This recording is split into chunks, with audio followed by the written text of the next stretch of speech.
It's been a long day without you, my friends, but I'll tell you all about it when I see you again. My bangs look like shit, but that's alright, I guess. I don't know how the rest of the song goes, so I'm giving up this bit. Good morning, gamers. I'm still a little sick. God damn it. I'm still a little sick. Oh, chat, I appreciate that you're willing to lie to me. It's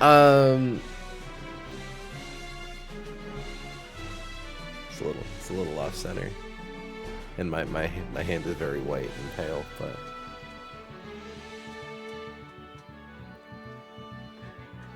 Hey, chat, I'm married.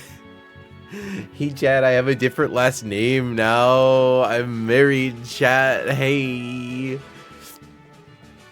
I don't know how else bangs are supposed to look. Mine are greasy, so they're kind of like clumped up together awkwardly. Normally they're like much more puffy and even. But I didn't have an opportunity to like wash them this morning. Hey, Vault Flare, thank you for the sub. Also, thank you for your sub, Turtle. It's a shame you have all of these badges. I don't think you get to see, because let me post a little message. We've finally hit the point where people are getting their 18th month channel badges, and like, I think they look pretty nice. Veterans of the channel will recall that these were our channel badges back for like just first month subscribers way back when. Isn't there a way to change how yours? Yeah, Turtle, you can like change what badges get displayed. Yeah. But yeah, no, I do think the first badge supersedes it because it shows that you've been here the longest. No, it won't let me pick it.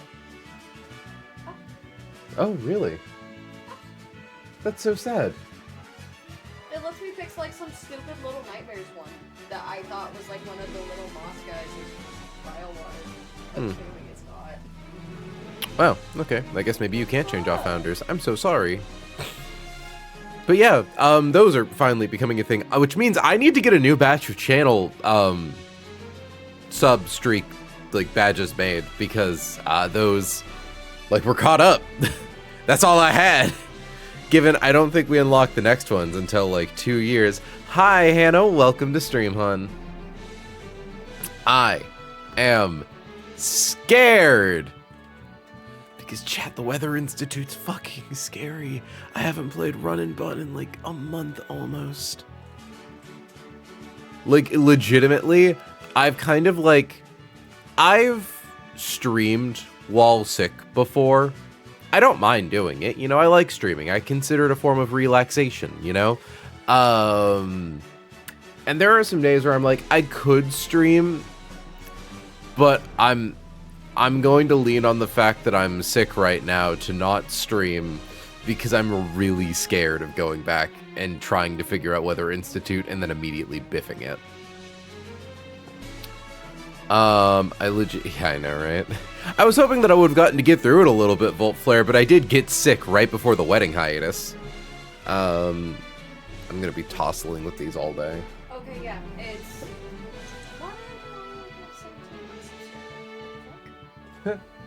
You might be coming up on your 18th month in a minute. Or you have to auto-renew with Prime.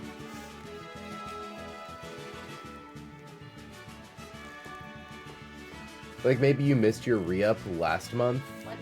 Maybe you missed your last re-up because it, like, came up right around the time the hiatus happened. Oh, And because of Amazon Prime, it doesn't auto-resubscribe you. yeah. No, I believe that. But yeah, immediately right out the gate, we've got a real doozy. I need to get my notes open. Also, I bought a new keyboard. It's really thin because I was having issues with my old keyboard for a long time where like I would tap a button and it would double tap a key. This is a really brutal section of the game to return to the grunts and the Shelly Bridge rival. I'm genuinely considering like going and cleaning up some surf sim trainers just to build my confidence back up. For what it's worth, I know this first trainer is scary. I think the biggest thing I have to worry about is superpower on Malamar, but I am now realizing that I have 2 ghost types that I believe can very effectively, assuming she, yeah, even if it clicks Night Slash, like, okay, well, that crits. I was able to change the prime icon, but my channel identity shows as Victor. Interesting. So I will never have 2 flower because I am. That's so sad. You can turn this off. It's just then no one can see Oh. the first. If backtracking would make you feel better, then that's what makes sense to do. We're gonna look at it. We're gonna see what we're doing. Cause yeah. So first things first, Barbarical is very straightforward. I'm just gonna see if I can calc this one fight, you know, like get back into the rhythm, which like this is one of the scariest fights of the Weather Institute, so you know, fun time. So, hi Curses, welcome to Stream Hun. So, first things first, they start with Barbaracle. Barbaracle has Bright Powder, it's got Stealth Rock, it's got some annoying moves. It just wants to be like, do a lot of damage and set up hazards, and be difficult to kill. Thankfully, Roserade has Magical Leaf. It doesn't even need a held item to one-hit KO with a sure hit move. So we KO with, one-hit KO with Magical Leaf. Now, I had to figure something out. So, Starmie is faster than Roserade, but dies to Roserade's move. Well, hold on. Okay, so Starmie's faster than Roserade. Malamar is slower than Roserade and sees a kill with Psycho Cut. I have one last assignment to do before my college semester is over, but it's a PowerPoint on work ethic, and all the provided videos just make me mad. I'm so sorry, Rose. That sounds awful. I was going to say, as someone who has a complicated history with work ethic, yeah. Now, I did a little bit of research, and what I confirmed is that the analytic bug does apply to Pokemon switching in and out. So that means that Starmie actually thinks that Roserade is faster than it because Roserade was faster than Barbaracle. So, Starmie sees that Psychic actually... Even though Psychic is only a one-hit KO if it's faster than us, it sees Psychic as a fast one-hit KO. Even though it only gets the damage boost if we're slower than it. So Starmie is going to come in. Starmie is guaranteed to click Psychic. Always highest move, always kill. Nothing else gets it. Greninja takes no damage from Psychic. With Black Glasses, it is 1 point of speed faster than Starmie. One-hit KOs it with Dark Pulse. After that, you're slower. I assume nothing's faster. Yeah. So, it's gonna be Breloom going for Bullet Seed or Mach Punch, which is really easy for Talonflame to swap in, get kill with Brave Bird. Hell, there's probably like a lot of things that could swap in and get kill, actually. But I think Talonflame is the thing that takes both of those hits the best. So I'm trying to see if there's anything that can do it without like a recoil move. Oh, it has Bright Powder. That's what makes it annoying. That's right. Now I'm remembering. Analytic bug sounds crazy when you say it out loud. The analytic bug is so fucking difficult to try to explain to people. Okay. So that's the other annoying thing about this fight is they have a bunch of moves that make them really hard to hit. Now, we can make Breloom super easy to kill if we're willing to use our Aerial Ace TM,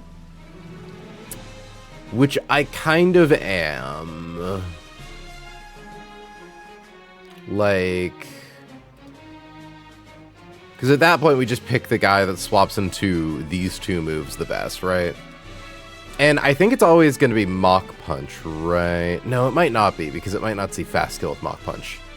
I could pre-damage Greninja enough so that way it goes for fast kill on Mach Punch over slow kill on Bullet Seed.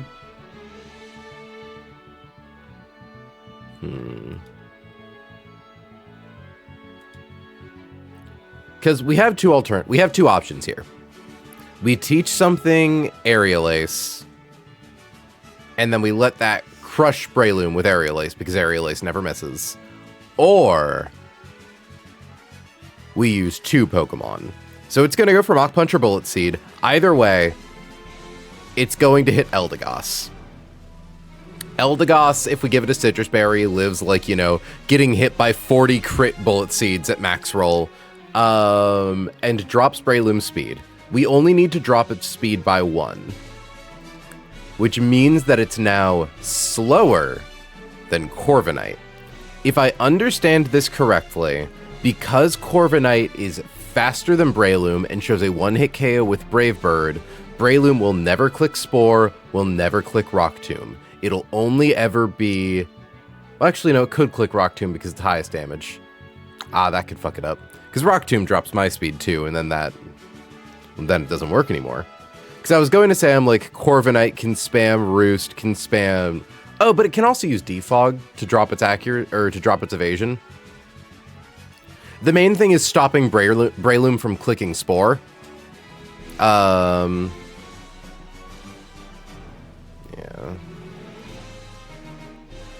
Maybe I don't want that.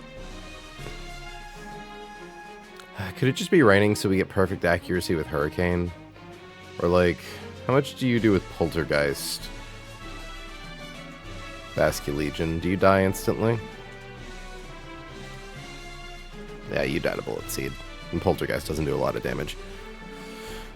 So I think the play plus 11 priority boosting from being fast OHKO should always beat highest damage. Only thing that can overcome it is a 10% if it sees a slow KO. Yeah. But unfortunately, Rock Tomb can tie Mach Punch for being highest damage. They have the same rolls. And if it clicks Rock Tomb, it drops her speed. Unless... Does it never click Rock Tomb because it's a guaranteed stat altering move and we show it KO? I know that there's like weird AI with Mach Punch for that.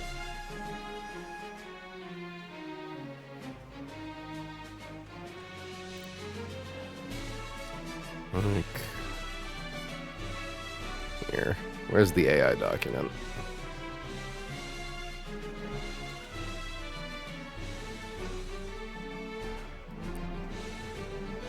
That's right, it has to be Mach Punch. Because Mach Punch is a priority move and it's slower than us. That's what it was. Okay, yeah. So we drop its speed by 1. It's never clicking Spore on Eldegoss because...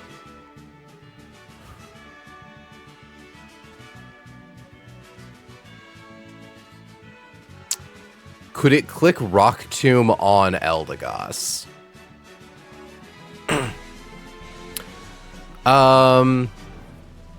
We could just, like, once Eldegoss comes in, it becomes... Gesundheit. You're good.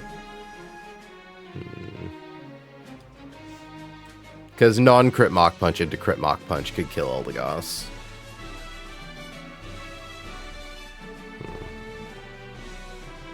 Okay. Yeah, so that's a slight issue. The main thing I was thinking about Eldegoss is that it never clicks Spore, but if it clicks Rock Tomb, then awkward situation. Because it's like, if only we could guarantee that it clicks Bullet Seed. It's just very likely to click Bullet Seed. Because if, you know, it hits Eldegoss more than once, you know, its speed gets dropped by 2 or 3 or 4, then Corviknight's always faster no matter what.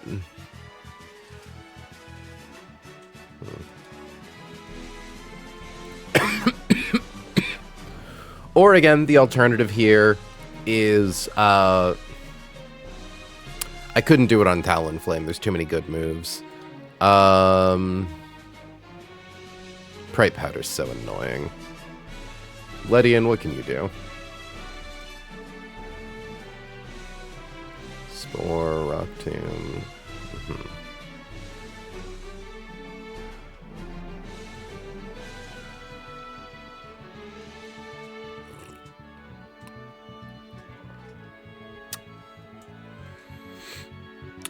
I mean, I could just chance the 1 in 100, where I give a 100% accurate move Pokemon. Could maybe pivot into Roserade, something else in Rock Tomb, and then Bullet Seed and Goss. Unfortunately, Roserade baits Rock Tomb because highest damage. Though Roserade does threaten KO with Sludge Bomb, so it would have to go for Mach Punch. So... swap to Goss. The other thing I'm worried about is I think I need 2 Pokemon to safely KO Malamar. Because Malamar is going to see that, like... Hold on. Okay, so let's say Corviknight's on the field. Yeah, Malamar sees highest damaging move is Superpower. And we can't let Malamar boost. We need a Ghost type capable of swapping in on Superpower to then blanket bait any other move that isn't Hypnosis onto Flygon. So that way Flygon can get the KO with First Impression. Because even with Silver Power, if Malamar has +1 defense, First impression can't one-hit KO.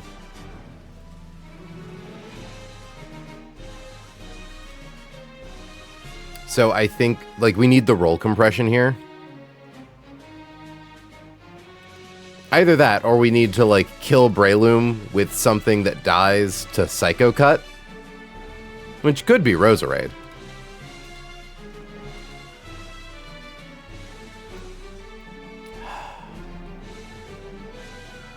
But, like, God forbid we lose the 1 in 100, right?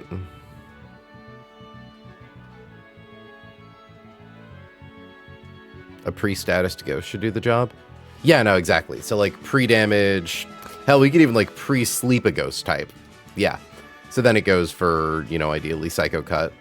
Or it's going to go for Night... Well, we just need to make sure that the thing doesn't bait Night Slash when it swaps to the ghost. And then afterwards, Night Slash or Psycho Cut, doesn't matter which into Flagon lives it, even if it crits. Silver Powder makes first impression a one-hit KO.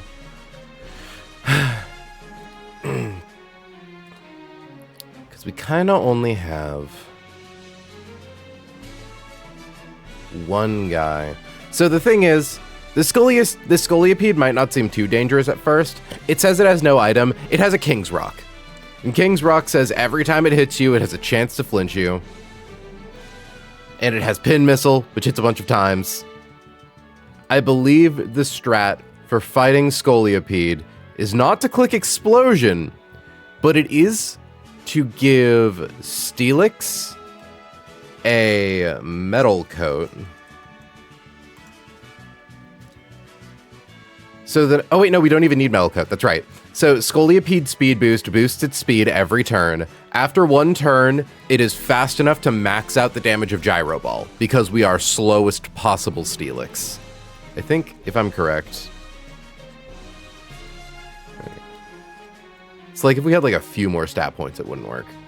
But it immediately maxes the damage of Gyro Ball. Unfortunately, it's still able to click Swords Dance. Now, the thing is, we don't take basically any damage from any of its moves, and because they do so little damage, we can afford to hold one of the, like, pinch healing berries that heal 50% of your HP. Once we click Screech at least once, and we drop its defense by 2 stages, we always show a slow one-hit KO with Gyro Ball, so it stops clicking Swords Dance. At that point, we just have to deal with eventually not getting flinched by Pin Missile. It's kind of scary, but it should be fine. And if it's not, like, I don't think we have any other smarter moves for this guy. Like, ideally, we then bring in someone who has, like, an incredibly powerful priority move, but I don't think we have any of those. Damn, Meteor Mash, you go. Yeah, like... The main goal is just to make sure that this thing can't click Swords Dance. And, like, ideally, Corviknight can hopefully deal with it a little. Yeah, Rock Slide. So, interestingly enough, I don't think King's Rock actually modifies the flinch chance of Rock Slide. I believe it only adds a flinch chance to moves that do not already have one. So, I think we just need to suck it up and use the Aerial Ace TM on something that can KO Breloom, or we need to risk the 1% by giving Roserade Wide Lens. Or in theory, what if we gave a slow guy Zoom Lens? That's also an option.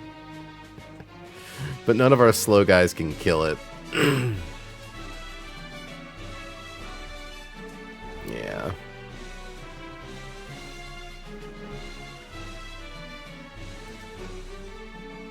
Actually, Grand Bowl. But Bullet Seed would do too much damage. But Intimidate...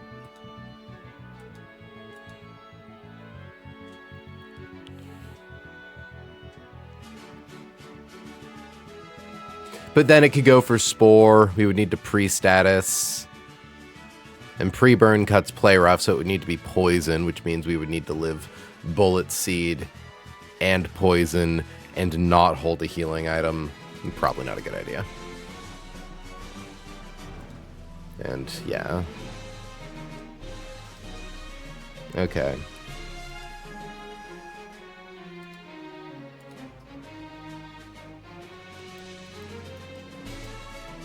So Pin Missile is the only flinch monster move, and it's not like it's skilling, so it's... Yeah, exactly. It's not Norman Chinchino levels of, like... So the thing is, I think even Norman Chinchino isn't actually a 50% chance to flinch you every turn. It's like 45%. I actually found a website specifically to do those, like, multi-hit calculations. So I believe... Hold on, let me get up the decks. So, King's Rock. So every move gains a 10% chance to flinch if it doesn't already have one. So it's a 10% chance, assuming it hits once, obviously 10%. If it hits twice, 19%. 3 times, 27.1. 4 times, 34.3. 5 times, only 40%. So it's not even 50% if it gets, like, the world where it lands all of its hits. It is only ever going to click Pin Missile, unfortunately, but that's pretty tolerable.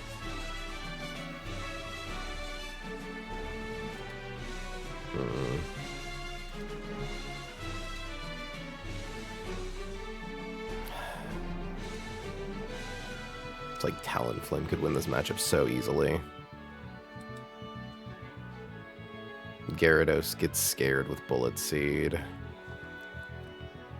But again, we can pre-damage Greninja to always bait Mach Punch, so all we need is a guy who can take 2 Mach Punches.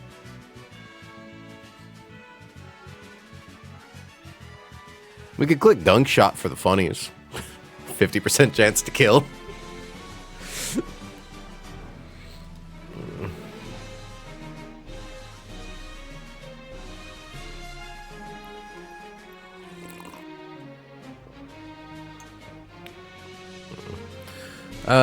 The nice thing is that we're getting really close to Lily Cove Department Store, and that is where you can buy infinite Aerial Ace TMs. So it's less about using up the Aerial Ace TM as much as it is finding a Pokemon that has a slot on their move list that they are willing to sacrifice for Aerial Ace. So let me take a look. So, of our guys who are fast, hell, we could probably teach it to fucking Greninja. But then it could still kill us with Mach Punch. So not Greninja. I'm pretty sure we can teach it to Corviknight. Corviknight's the easy answer. We have to worry about Spore, but all we need to do is, like, give Corviknight pre-status and, like, a Citrus Berry.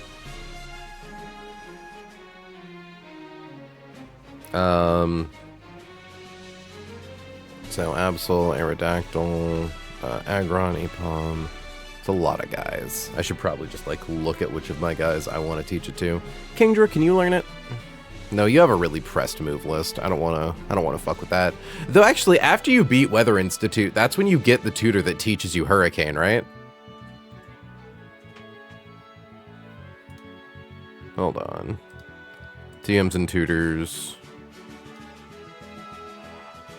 Hurricane, Fortree City. Okay, so no, it's at Fortree. We probably want to hold on to Hurricane for rival battle. It might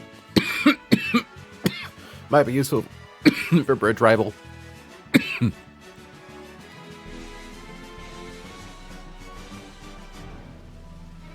Can Basculegion learn it? Nah, back on Beedrill, Beware, Blaziken, Breloom. I think Garchomp could learn it. Garchomp would be a pretty good user of it. Garchomp has a kind of pressed move list, but yeah, Garchomp is an option. Ledian? No, Ledian, we need the infinite utility move list. We could give it to Gyarados over Bounce. It's like 60 power over Bounce's 80 power, so that is sad, but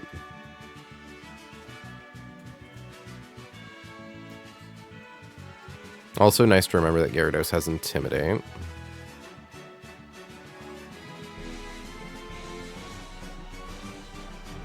Damn, babe, I'm proud of you. You're doing a great job then. Chat, also, give it up for my wife, the amateur Hollow Knight speedrunner. That's a lie. Shut up, you're trying to get the speedrun achievements. Well, I have 2 of them. Exactly. She is currently trying to get the 100% the game in less than 20-hour speedrun achievement. You're gonna do it in under 10? I'm currently at, like, just about 4 hours. Mm-hmm. And I don't have much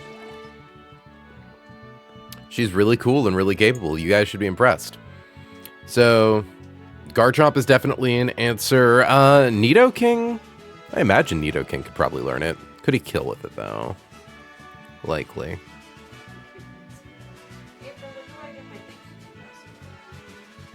Oh god, I need to have Tara send me the full batch.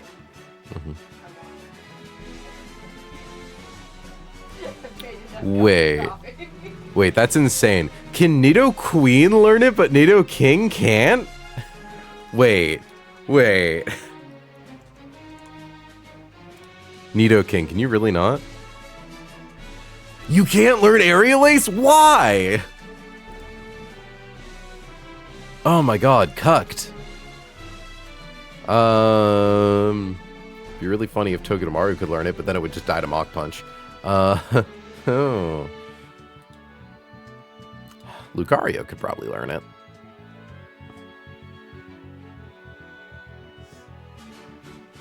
But again, the only move we can guarantee bait is Mach Punch, and we don't want to take 2 Mach Punches on Lucario.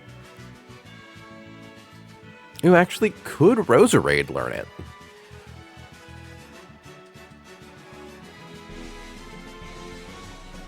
No, Riolu, Rookity, Rowlet, okay. Moves for women only.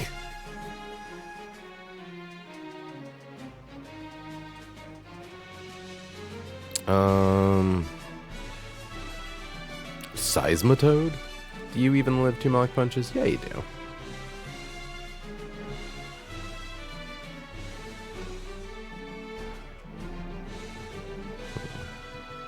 I just have to, like, systematically check all of my guys who are faster. Sceptile, Caesar, Scyther. Defog strategy isn't bad, but again, it requires having Eldegoss, which means that I don't have a Ghost-type pivot for Malamar, which means I don't have room on my team for Steelix to fight Scolipede. I need the roll compression to have 2 guys to deal with Malamar. Unless I wanted to rework the entire start of the run to, like, try to bait in Malamar's second, but that's... I don't think I have anyone else who can serve the Roserade role of being faster than Barbaracle and killing it. And it's like a very small speed range of being faster than Barbaracle, but slower than Malamar to not accidentally bait in Starmie.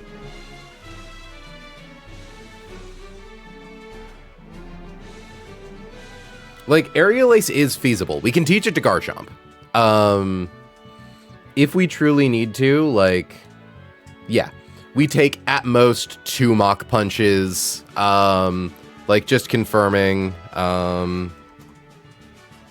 Yeah, Varley kills with Aerial Ace, easy. Zoroark dies to Mach Punch. Shock of all shocks, Zoroark dies to Mach Punch. Hold on, just confirming. Gyarados. Hi, Enoon. Welcome to stream, hon. How you doing? Can Gyarados not learn Aerial Ace? Damn, Gyarados doesn't get shit in this house. Again, it's a viable strat. It's just like...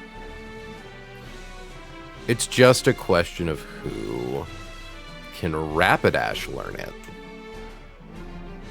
No. Sawsbuck? Samurott, Sceptile, no. Excadrill. I could see Excadrill learning it. Gyarados learning flying moves other than Bounce. What a dream. I also have to remember, I do have heart scales now, so I can see if anyone has, like, cool tutor moves that we need to learn. Okay, Excadrill, notably, can also learn Aerial Ace. Ironhead Bulldoze, high horsepower. With how mediocre our Excadrill is, I genuinely would not mind getting rid of high horsepower. and just having this guy be like bad at doing damage but has some really nice utility moves. I don't know. I have so many speed control guys. Do I really need another guy with bulldoze? But yeah, like... Okay, Excadrill... Oh, wait, no, Excadrill couldn't because Mach Punch. Dumb as hell. Okay, Rapidash. Basculegion... Yeah, Basculegion could learn it, but I think I already checked that one. Yeah, can't. Sharpedo dies to Mach Punch. Be so fucking funny. Like, Electrode isn't good for this. Electrode dies to 2 Mach Punches most of the time, but I just want to see if Electrode could learn Aerial Ace. I think that'd be really funny. No.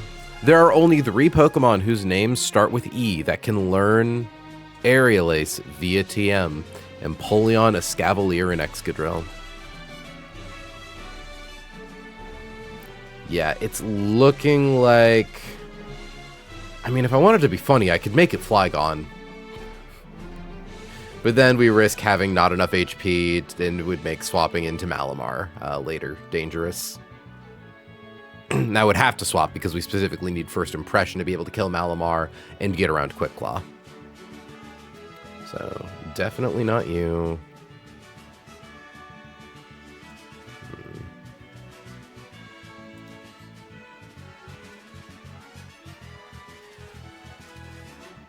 Could Walrein do it if it was a little faster? What do you mean this seal can't do Aerial Ace?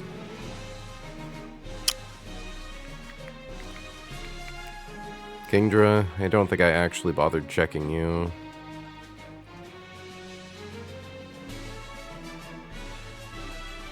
Can't do it with Kingdra. Hitmonchan would be funny.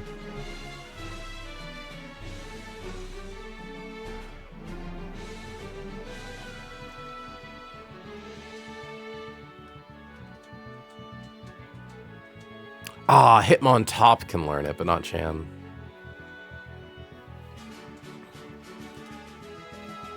Well, I think I've checked just about everyone.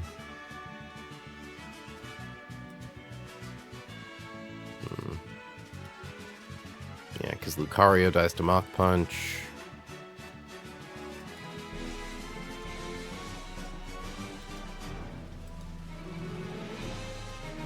So we have 2 options. Teach Aerial Ace to Garchomp, or give Roserade. So I will say the nice thing about the Roserade option, it's only ever going to click Mach Punch because it does see that we fast KO it with Sludge Bomb. Instead of giving Roserade, like, so the thing is, a critical hit Mach Punch does at most 43%. We're getting hit by 2 of those, so we're always getting hit by 2 Mach Punches. 1 on the turn we swap in, because it's never going to click Rock Tomb, because even though it's highest damage, if it doesn't see kill with it, and it can't use Spore. If we gave Roserade Wide Lens, like... it should be fine. It's a 1% chance to miss. How about Toxic into Swap to Corv and Stall? Yeah, that could maybe be something. So it would be Greninja's on the field. We have dropped Greninja's HP so much that it's going for Mach Punch KO. Swap into Roserade. It sees that Roserade can kill. So good to know that Toxic isn't just 100% accuracy or 100% accurate. It specifically, like, circumvents accuracy.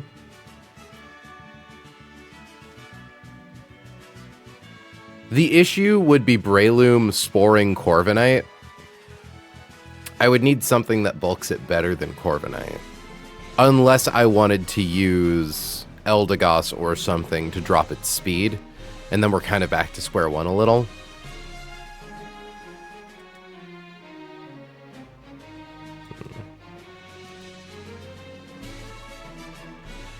Freeburn Corv?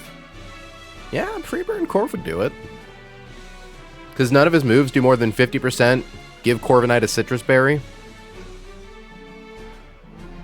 I don't hate this. Yeah, I know. Pre-burn Corv, spam Roost until it dies. It's going to bait in Malamar. The only thing that's a little scary is that there is a non-zero chance that Malamar goes for Night Slash over Superpower. Even then, Night Slash only kills if it crits. It only kills if it crits. And even then, only on a few rolls. There are only 3 critical hit Night Slash rolls. It is, you know, granted, a high crit move. It should go for Superpower. I think it's like... I do think it's like less than the 1 in 350 rule. Okay.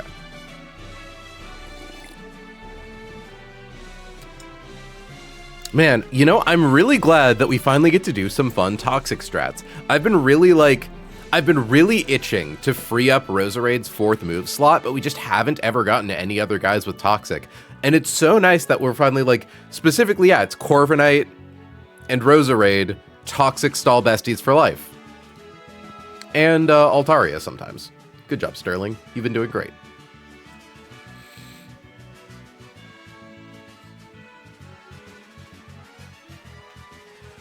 But yeah, and like even 5 hits on Bullet Seed. Okay. So it's going to be... Well, first things first, we want to pre-damage Greninja because none of Starmie's moves are priority.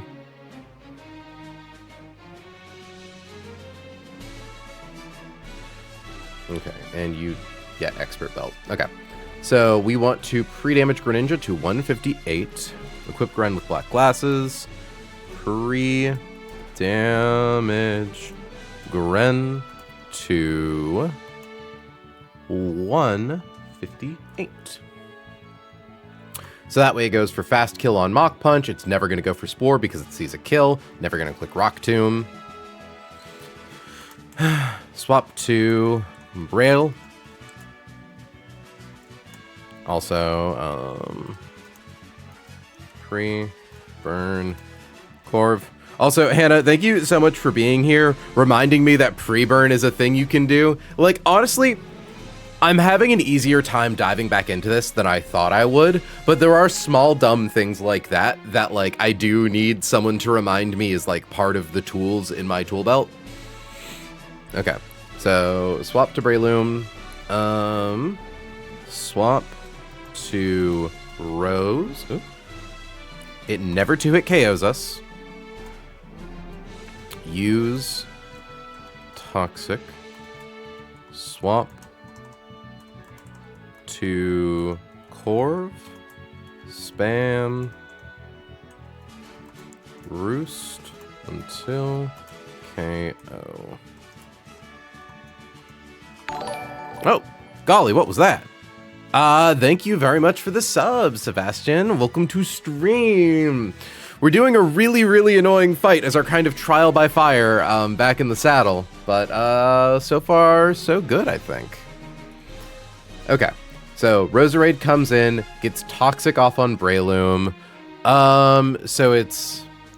Let me make sure I know the math. Yeah, absolutely. I'm playing a new ROM hack for fun, and I'm still having to remember that 1, items don't get consumed, and 2, I have items like type resist berries to use. It's always an adjustment. Oh my god. Yeah, no, I think definitely worth... Twitch's weird Black Friday sub situation. Give me a sec. What, is, like, Twitch doing discounted subs for Black Friday? That'd be neat. In which case, Sebastian, you already give me too many subs. Oh, no! Me about to be like, Sebastian, no, you donate to my channel too often. Make other people do it, honey. No. But I mean, like, thank you. Thank you very much. Inun gets to watch without ads for once.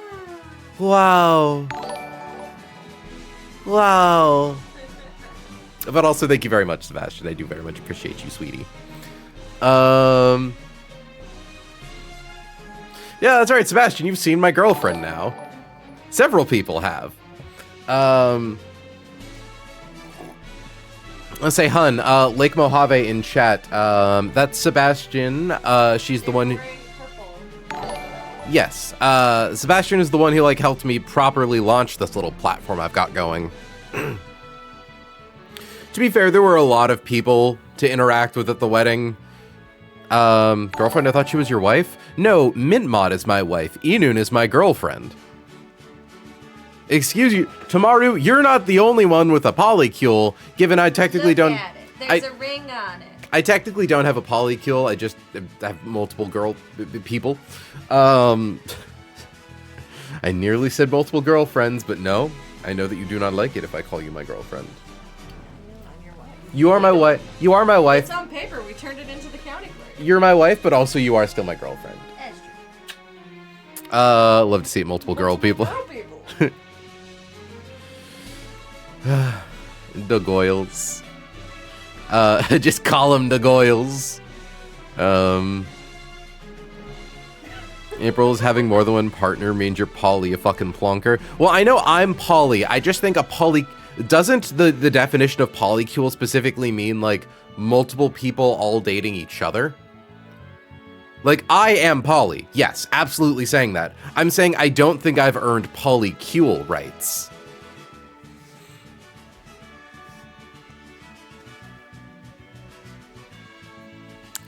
Well, you're part of the polycule because Inun definitely... I'm part of Inun's polycule, I would argue, but I myself am just poly. Okay. Yeah. Like, whatever Tamaru has going is the greater Eurasian polycule. Oh, that's right, you're also connected to the greater Seattle polycule.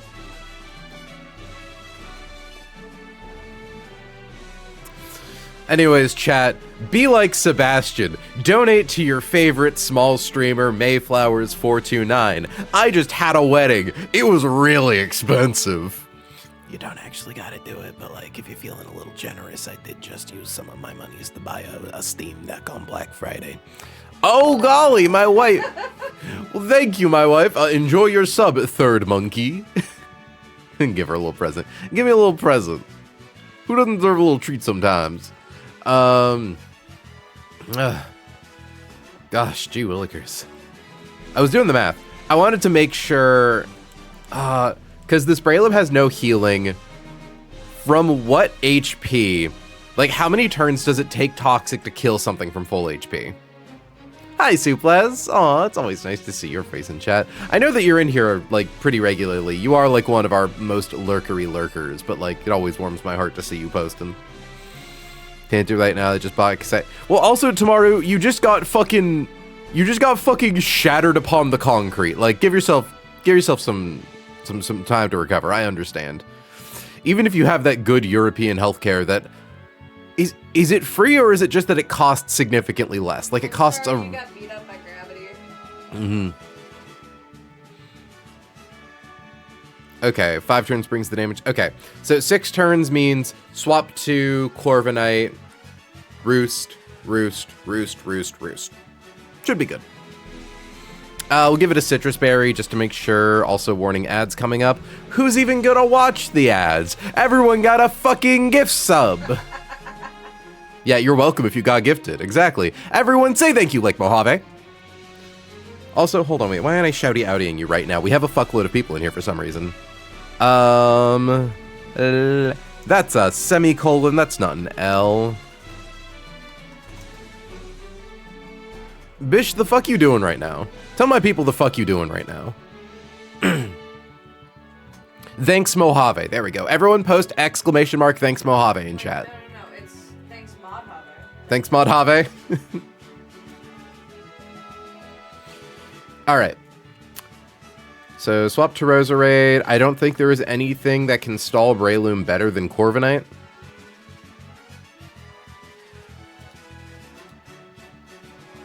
If it wasn't for Rock Tomb, look, we could just click Explosion and miss. That'd be funny. Okay, yeah. Pre-burn Corv. Equip Corv with Citrus Berry.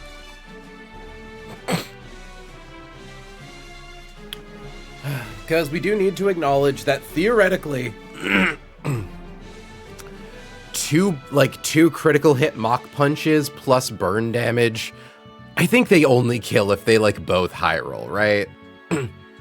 47.2. Burn is 1/16. What's 1 divided by 16 is 0.625. Okay, so that's... Yeah. It would need to be like 2 max roll crit Mach punches plus burn damage. Like, Citrus Berry should stave this off. She's posting the copy pasta. You see, Frieza, you're not dealing with the average lesbian anymore. I am a super lesbian. That's right. Oh, wait, no, is that... Oh, this isn't Goku, this is Vegeta. I am a super lesbian. That's right. I've arisen beyond the limits of a normal lesbian and into the realm of legend. Stop coughing into the mic. The legend that you fear, a legend known throughout the entire universe as the most powerful warrior to ever exist. I have become the legendary super lesbian. Stop coughing into the mic. April, are you okay? No. Vegeta did say this monologue on the brink of death. Swap out, lesbian with Saiyan, but... I think that's how Vegeta would come out. She would still be named Vegeta.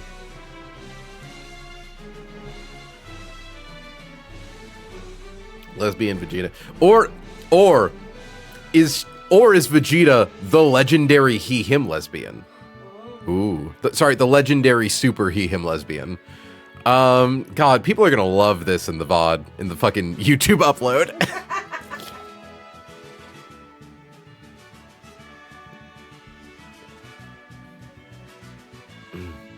Still don't understand what the fuck hype chests are, but we got one.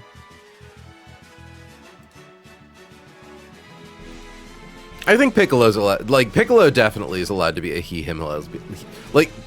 He is allowed to be a he-him lesbian. He's a she-her girl dad.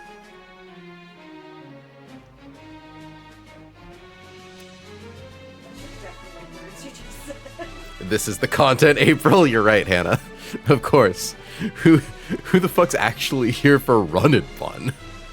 I suppose I do need to consider... Well, thankfully, Corviknight, by being slower than Breloom, means that Roost procs after we take damage. Because I'm thinking about, it's pretty impossible for Corviknight to take so much damage that it, shows kill to Night Slash over Superpower.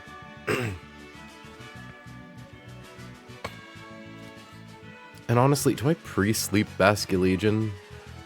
Because I'm thinking about Night Slash. I think I pre-sleep Basculegion. You kind of see what I'm getting at? I want to pre-burn it, but in the world where we get hit by Night Slash, it is a high crit move. And, burn damage plus, if we burn it, it's useless offensively anyways.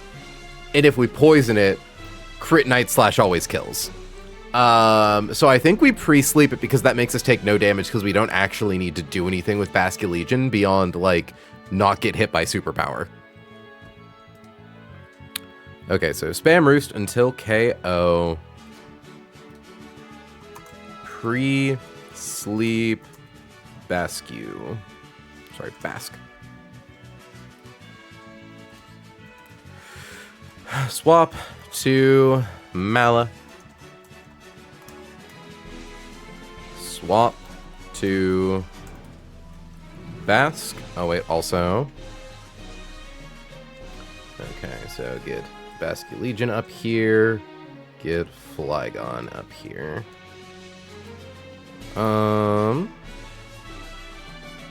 Turtle, what is that? Something went wrong. Turtle, what did you clip? Turtle? Turtle, spit that out. Gonna jump to run some errands. I might try to log back in later. Hope the rest of the stream goes well. Thanks for hanging out, love. See you later.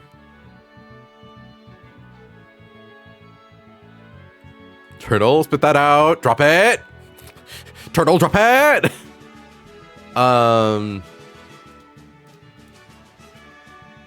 Okay, so swap to Basque. Swap to flag. HKO with F impression. Please pre-sleep Basque.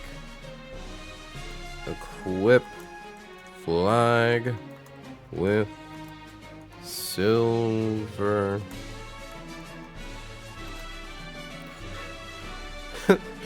Sylvader. Still getting used to the layout of this new keyboard. It's slightly different from my old one. Like, keys feel a little off-center. But I do like this keyboard quite a bit. It's definitely a lot easier to navigate with my talons. Like... No, I'll worry about that later. Okay, so OHKO with first impression. I brought a pre-frozen Mon to Lily Cove Rival one time, so I support this plan. Oh, that's true. I could also pre-freeze. But also, I presumably, you brought a pre-frozen Mon because Arcanine thaws itself out when it clicks Flare Blitz.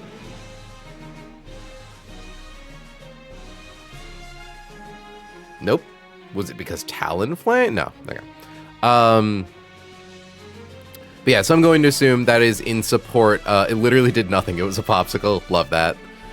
Isn't Lily Cove Rival a single battle? I suppose that makes sense. I'm doing this in a single battle. Okay. But yeah, so we are, chat, for context, the reason we're using Basculegion here is because Malamar has Contrary, Quick Claw, and Superpower. Superpower can just boost its attack and defense by one stage if it uses it. Because Contrary reverses stat changes. So, in order to prevent that, we either need to guarantee that it won't click Superpower, which we can't do because it's coming in on Corviknight, and it does the most power, or the most damage with Superpower, just confirming. Yeah, it is definitely... Because both Malamar and Scolipede outspeed, and Scolipede sees that we one-hit KO it with Brave Bird. Yeah, so it's always going to be Malamar. Malamar is going to want to click Superpower, or potentially Hypnosis, and Hypnosis is a problem. And it can just always click Superpower, regardless of if it's highest damaging move or not, because it like shows that it's considered a boosting move. So to blank that, we swap to one of our two ghost types. They take 0%. We then need to make sure it doesn't try to Hypnosis into those guys when we swap to Flygon, because Flygon needs to hold Silver Powder. The reason we need Flygon to kill Malamar is First Impression is a priority move. Quick Claw does not give your move priority, it just sets you to the max possible speed for the turn. It's like Custap Berry. So, First Impression will always go before Quick Claw proccing on Superpower. Because Flygon can only KO as long as Malamar doesn't have a defense buff. We could actually, Oh, that's right, it can't Hypnosis off Core if you're burned. Which doesn't matter. Like, we weren't expecting it to do that. We're be fine if it sleeped Basculegion. We're pre-sleeping Basculegion so it doesn't Hypnosis into Flygon.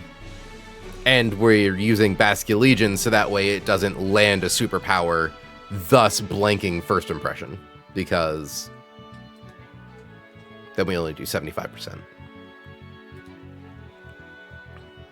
So OHK with First Impression. And Flygon can of course live both the Night Slash and Psycho Cut, including if they crit. Okay, swap. Oop. Swap to Skull. So the thing is, Scolipede is where things get weird and inconsistent. Odds are Scolipede is going to click Swords Dance turn 1. And there's not a lot we can really do about that. We are going to swap to Steelix. Scolipede is going to boost its attack by 2 stages. Thankfully, though, Pin Missile shows to do a lot of damage. God, yeah. Because, like, there's no way that we can show this thing a kill with Pin Missile.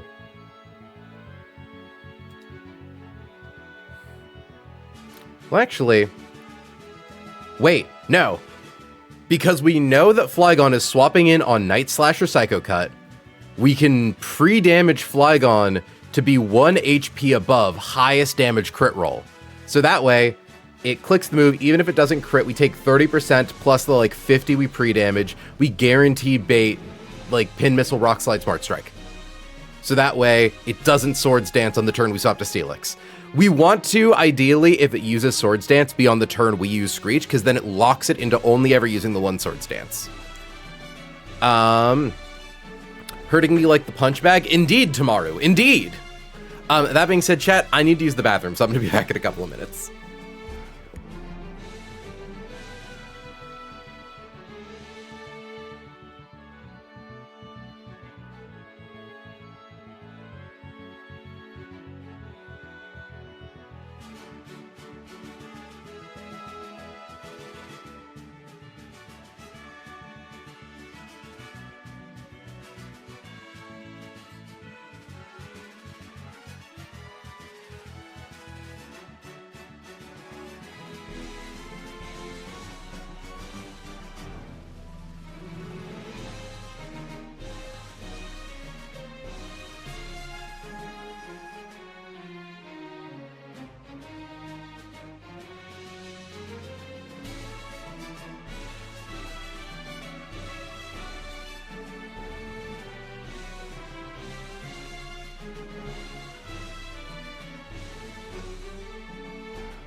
Chat, thank you for your patience.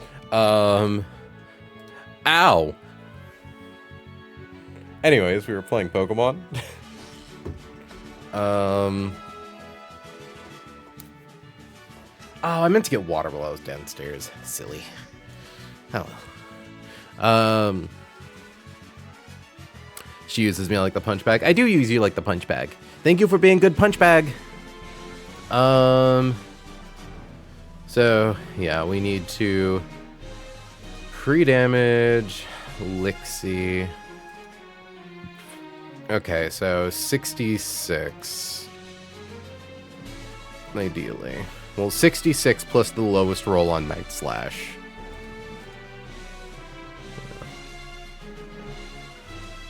So, lowest roll on non-crit Night Slash is 57. So... 189 minus 57 minus 66. Oh, well, is 66. Wait, that doesn't seem... Yeah, that's fine, because we don't actually need to get hit by it.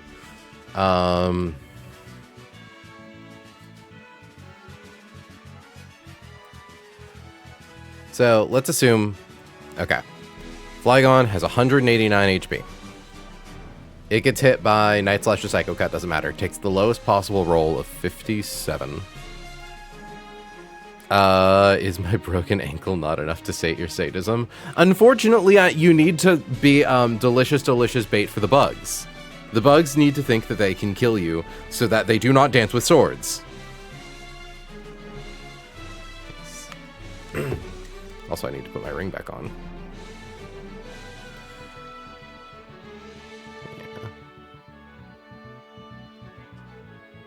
Because then 57 or highest roll is 100. Yeah, so we're fine. I basically just need to pre-damage you. Okay, so let's assume we set Flygon... Not to 67. We need to be less than 66.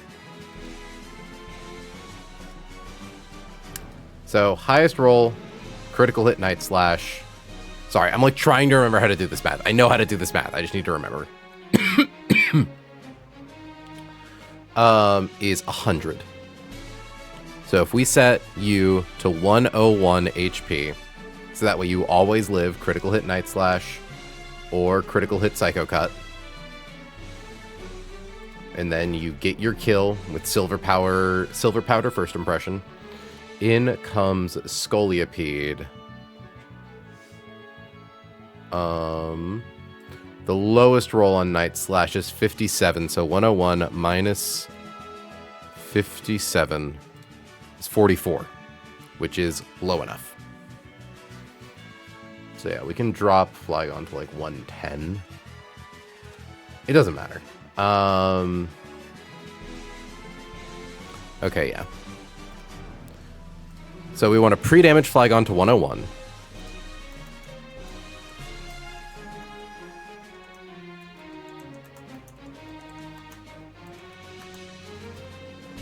Pre-damage Flygon to 101.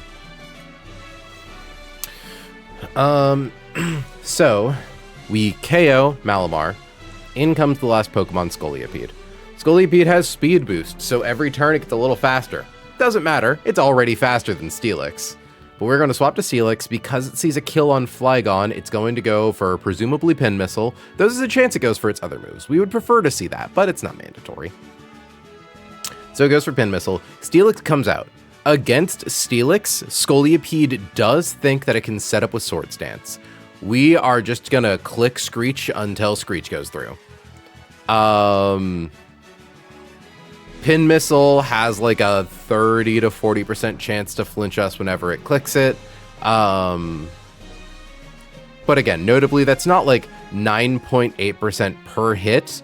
That is 9.8% after 3 hits. The high roll damage on any of those Pin Missile shots is 6.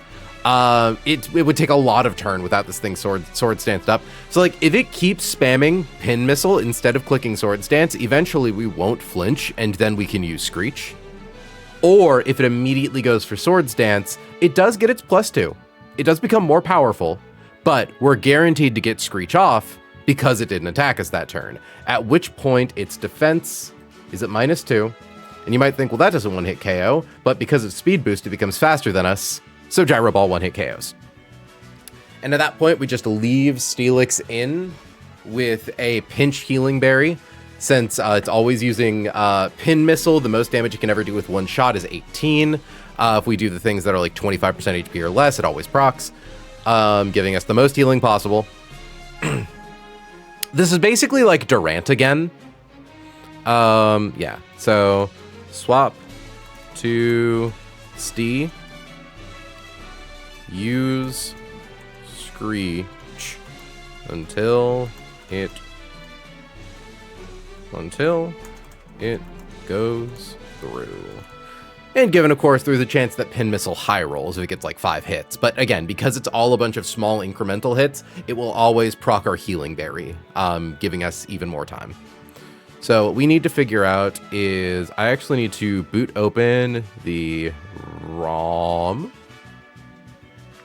so I can see which ones I currently have.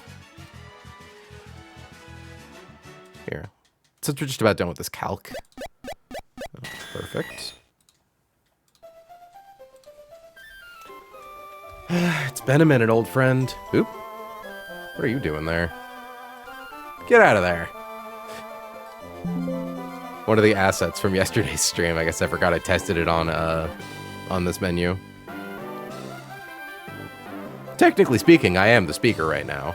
But ignore my voice crack.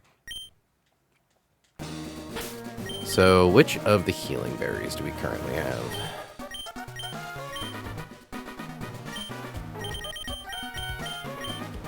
So, Aglav, Ayapapa.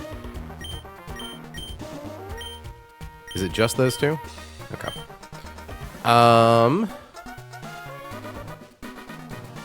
Okay. So,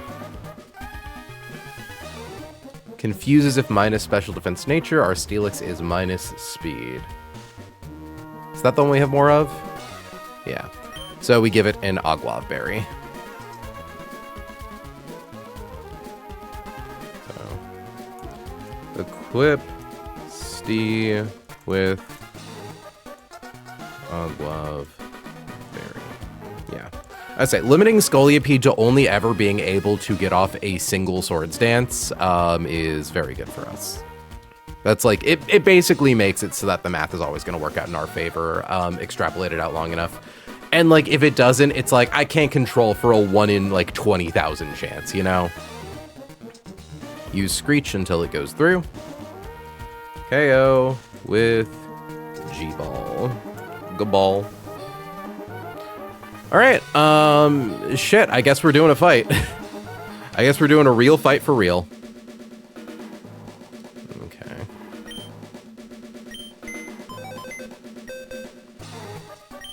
So, we need Roserade. We need Greninja. We need Corviknight. We could use Basculegion or Delmise. I'm using Basculegion because it's a little bulkier in case we get into the Hell World where Malamar crits with Night Slash. Basculegion's probably currently on the team. It's not. Where is it? Where are you, buddy? There it is. Blends in. Honestly, I'm going to change Default Box. I've sat on Default Box for too long. We need something cooler. Get Lixie.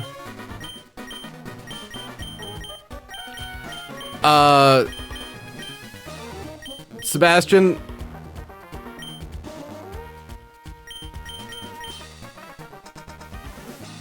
I didn't want to tell you.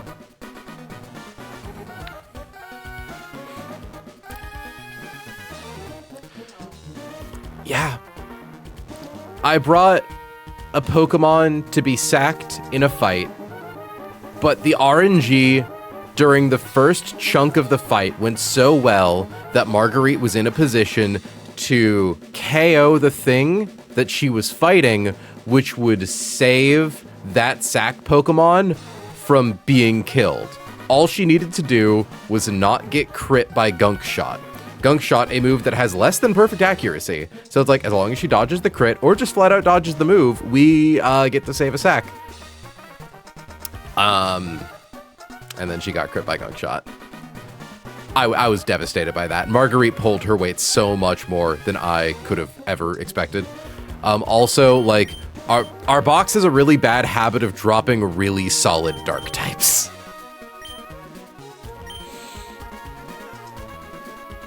I'm sorry. I know it's no condolences to say I feel really bad about it, but I feel really bad about it. Protect that frog. Look, okay, our beloved boy, our beloved child soul, with like one of the best possible abilities, 30 in attack, 30 in speed, 24 in special attack. Protecting this frog with our lives. So the thing is, I think actually Rose's held item isn't spoken for in this fight, which is interesting. Yeah, no, she did. It's funny because Marguerite's career started with, all right, all you need to, if you get to dodge this crit, you live. Like, that was how it started. And she dodged the crit. And she did so much work for us during Meteor Falls Gauntlet.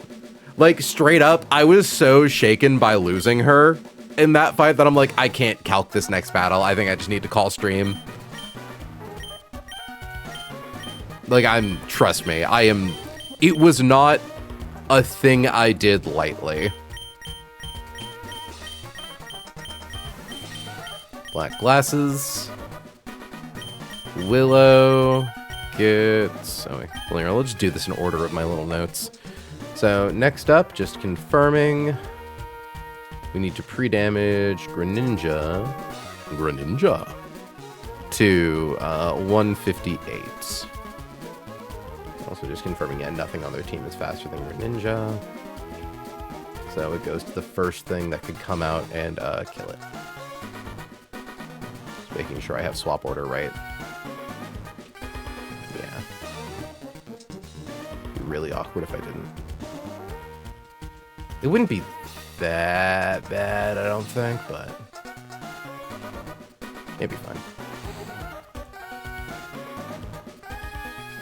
Yeah, no, feel free to drop it and eat stuff. Okay.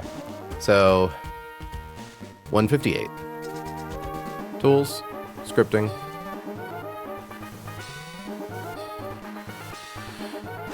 We are going to pre-damage slot number 2 to 158.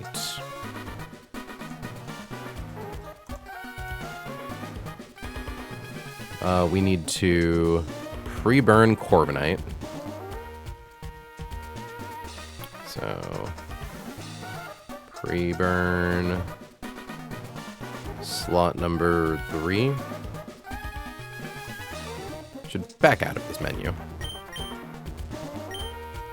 Good. Next up is a quick Corviknight with a citrus berry.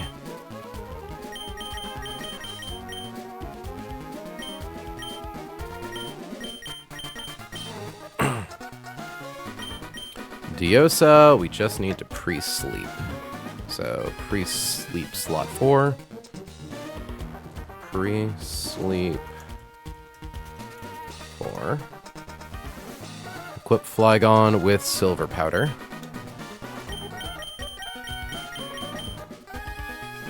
Dude, I love Run and Bun. I love how we're going to a really difficult fight, so we're like breaking half of our team's kneecaps.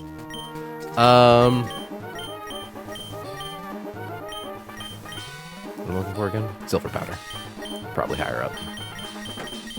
We haven't used that in a minute. Or ever. Yeah, wow, right at the top. And then Dollop, we are giving in a Guava Berry. And also we need to pre-damage Flygon.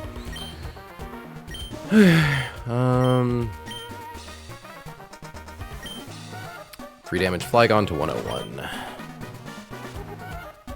Pre-damage 5, 101.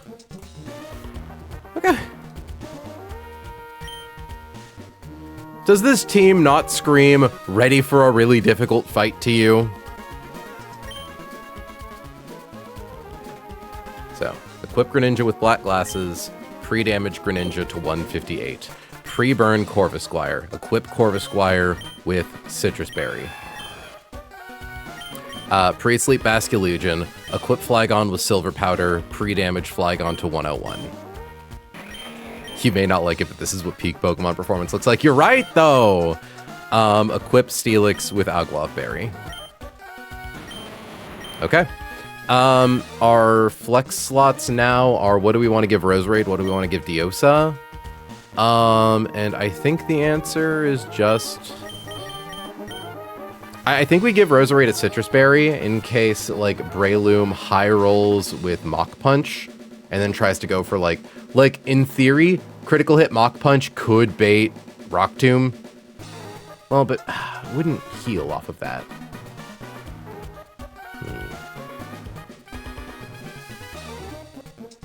I don't know.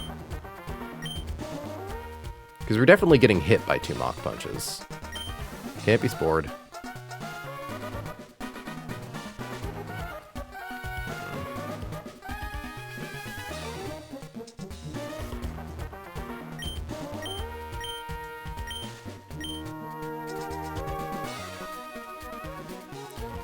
Just confirming something really quickly.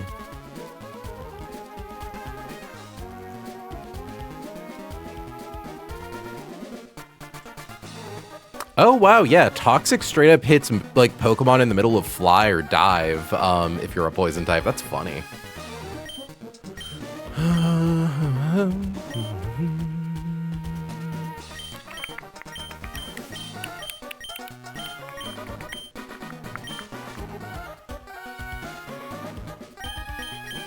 Yeah, there's kind of nothing to give it.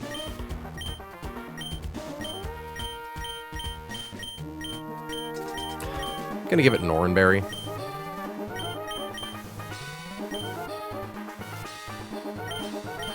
Same for Diosa. Emotional support Oranberry. Because... just confirming... yeah, Roserade does not need a held item to one-hit KO Barbaracle. And that it always baits Starmie even though we show KO with Magical Leaf. Starmie only ever sees highest damaging move as Psychic. We're good. We're chill. There is no escaping Toxic Yuri. No, I have to remember Toxic Yuri is just a thing that people talk about. It's like for a second I'm like, Hannah, are you also a super Eye Patch Wolf enjoyer? Do you also enjoy regular Eye Patch Wolf? No, that's just a thing that, like, people talk about. Okay.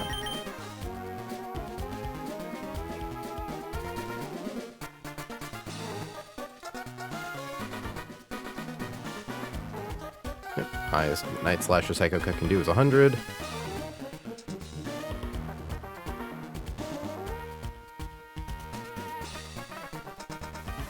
It's cool. It's cool. Cool, it's cool, it's cool, it's cool, it's cool, it's cool, it's cool.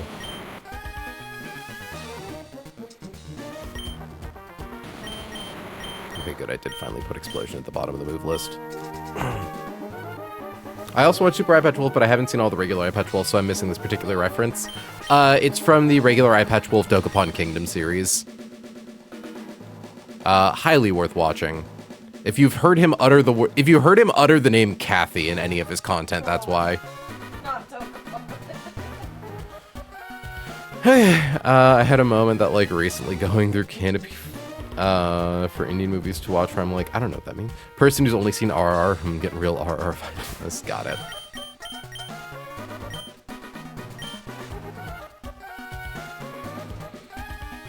Alright, chat. I'm really scared to dive back in with this being the fight I dive back in with, but we gotta do it. We just gotta do it.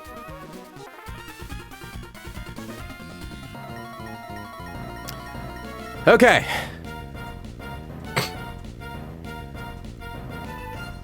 We know what's going on. Team Aqua Grunt Jazz. Out comes Barbaracle. Barbaracle has Bright Powder and Stealth Rock. It wants to set up Stealth Rock. Thankfully, we have Magical Leaf, which can never miss and always one-hit KOs this thing. We outspeed it. It has no priority moves.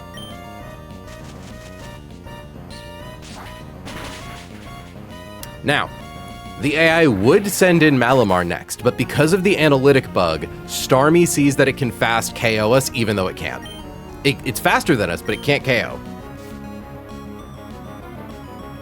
That being said, if Starmie crits, it could KO us. So, it's going to be going for Psychic, because it sees that Psychic is a sure kill move. We are going to swap to Greninja, who does not get killed by Psychic. So come on out, Soul.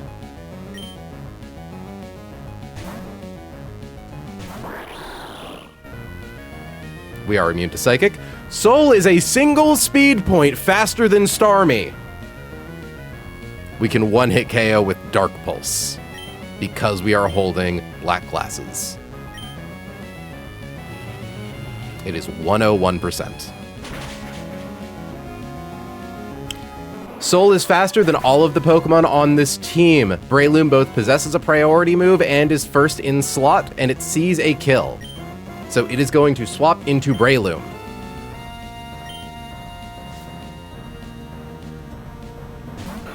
Breloom has Bright Powder. We are not guaranteed to be able to hit it with moves that have 100% accuracy. We do not have any sure hit flying type moves on the team. Now, Breloom sees a guaranteed KO with Bullet Seed, but because it's slower than us and because we have pre-damaged ourselves to 158, it sees a fast kill with Mach Punch. I don't think it matters too much on which one it clicks. Mach Punch technically does more damage, but if Bullet Seed crits on any of its taps, or if it high rolls and gets like 5 Bullet Seed hits, those will guaranteed do more damage to Roserade. So, we are going to swap Soul to Roserade. It could also, no, it never goes for Spore. We'd love it if it went for Spore. Mach Punch, good. Not very effective. Okay. Now, even though all of our moves can theoretically miss, Toxic can never miss. It bypasses accuracy checks when used by a poison type. There is theoretically a scary world where it sees the range where Bullet Seed does more damage than Mach Punch, rolls 5 and crits with a bunch of them, but that's very unlikely. It will not go for highest damaging move Rock Tomb because it sees that we one-hit KO it and outspeed it with Sludge Bomb, so it is going to click, just confirming that Rock Tomb doesn't see kill. Yeah, highest roll on Rock Tomb is 89 damage. Since it doesn't see kill with Rock Tomb, it wants to click Mach Punch because it's a priority move. Good. Toxic bypasses accuracy check.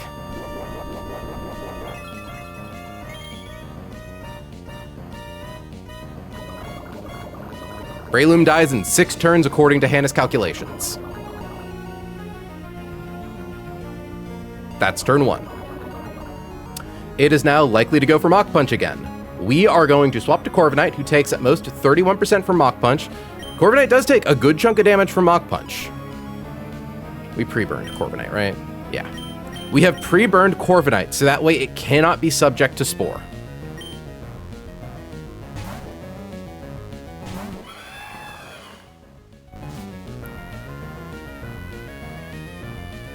Mach Punch. Now, Breloom can only ever do more than 50% of our max HP in a given turn if it crit high rolls with Mach Punch, and that's after Burn Chip. Because of this, we have a Citrus Berry. We are able to spam Roost until Breloom dies from Toxic. Goes for Rock Tomb. We do not care that Rock Tomb drops our speed. We are already slower. Procs our Citrus Berry.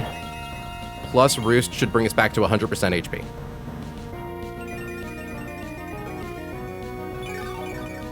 Okay. I believe we're perfectly safe.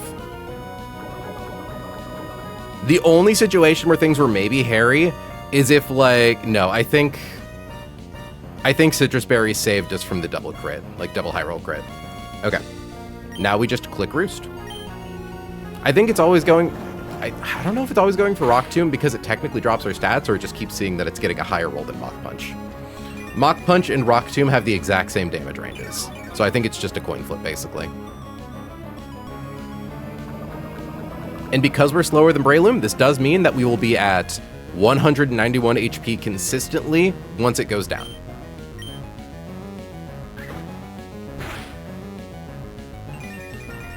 Because crit Mach Punch doesn't do over 50% and burn damage happens at the end of turn.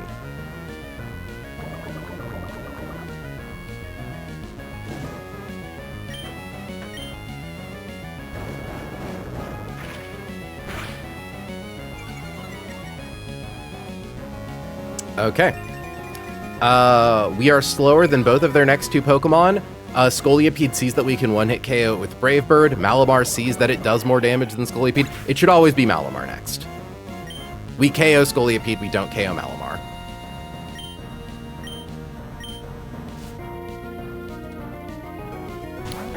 Now, because we have so much HP, we are pre-burned, so Malamar can't go for Hypnosis.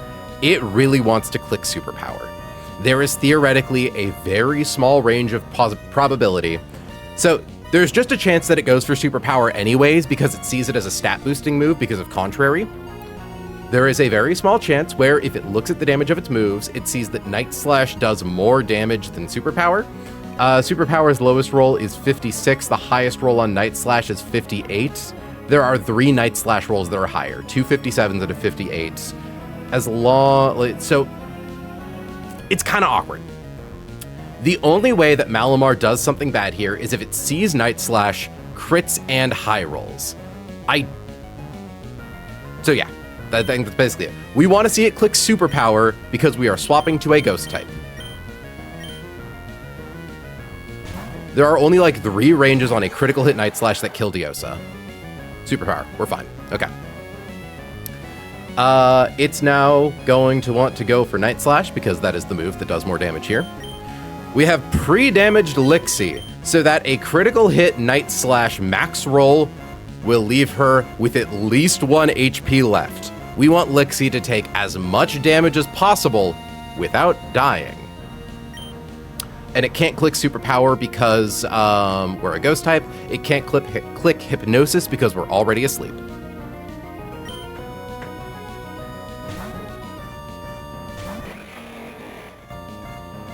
Night Slash.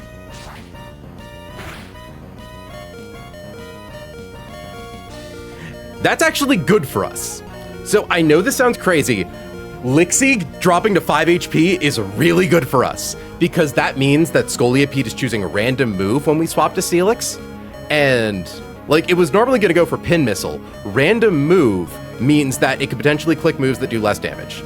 Either way, Malamar has a Quick Claw, which could let it go first. But because First Impression is a +2 priority move, it can never go before us. ×4 super effective with Silver Powder barely makes it 1-hit KO. First Impression.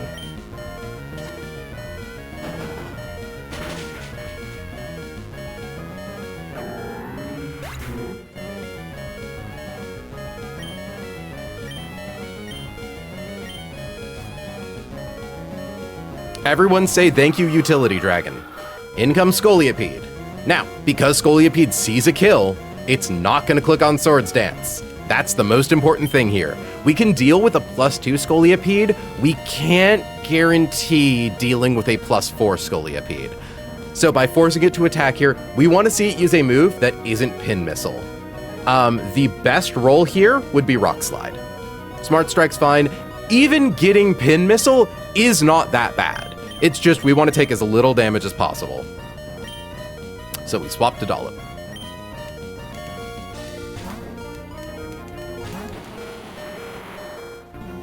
Smart Strike. Okay, middle option. Still better. High rolls at 5.4% without critting. Speed Boost. We now have maximum damage on Gyro Ball. It was already faster than us, so Speed Boost doesn't change anything. We are actually turning its Speed Boost ability against it a little bit. We are going to... So the best case scenario here, it clicks Pin Missile and we don't flinch. Second best case scenario, it clicks Swords Dance because then we guaranteed get Screech in. It should be fine. Pin Missile. We would love to see a 2-roll.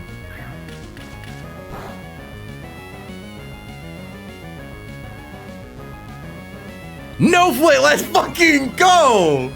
No crit, 2-roll, no flinch. Now, because we have cut its defense in half, and because it's so much faster than us, it sees we one-hit KO with Gyro Ball, which means it can't set up Swords Dance anymore. So, we just have to click Gyro Ball until we don't get flinched.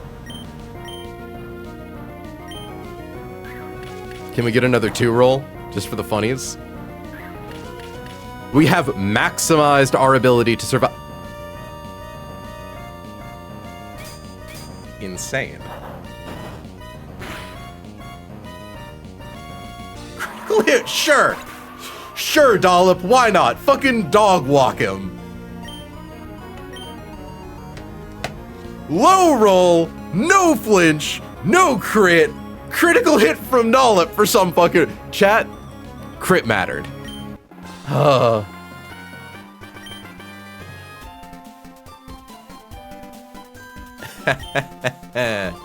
I'm gonna leave you guys on this screen for a second. I need to go get some water, so I'll be back in like 2-3 minutes. I'm not gonna change things. I'm just gonna let you all enjoy this little shot of me winning my first fight back. BRB.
That team had like 4 trick items. No, 3 trick items.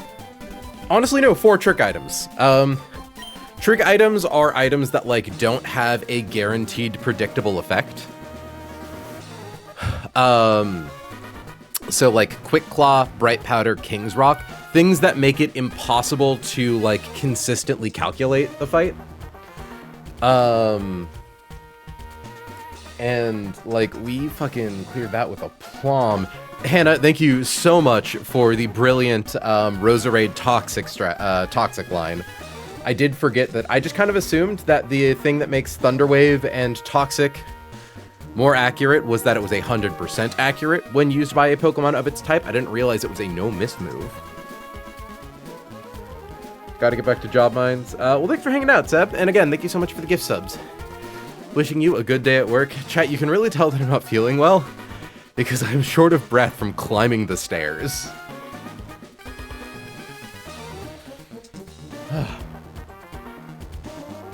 Jeepers. I'm also a little out of breath because I got really nervous going into that fight. Okay. Next guy has 5 guys. Burgers, comma, fries.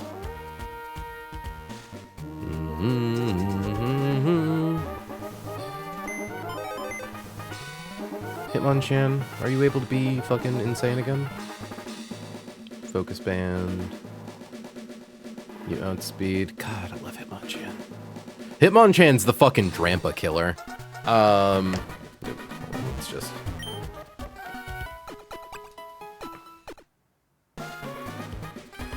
Alright. Shit. Okay. Aqua Weather Grunt number 2.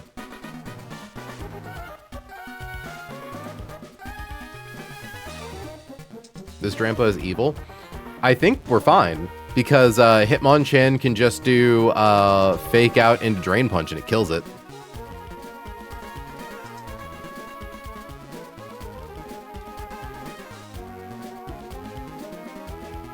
Oh, it is Focus Band. Thanks for catching that. Okay, that is evil. Okay, so who has knockoff? Not a lot of our guys. God, and I think one of them is Zoroark, who dies to Dragon Pulse. Or any crit.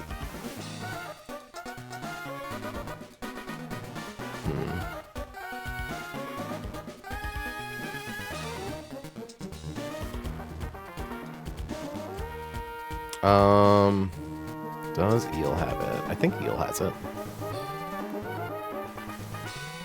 Yeah, Eel has it.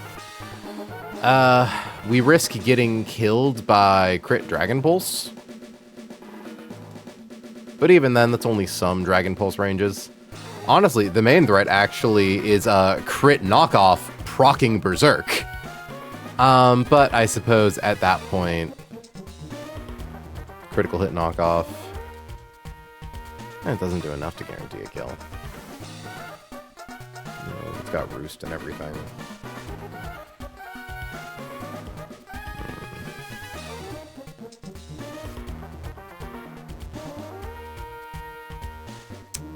Do I have any Mold Breaker guys? No, the Mold Breaker wouldn't do that.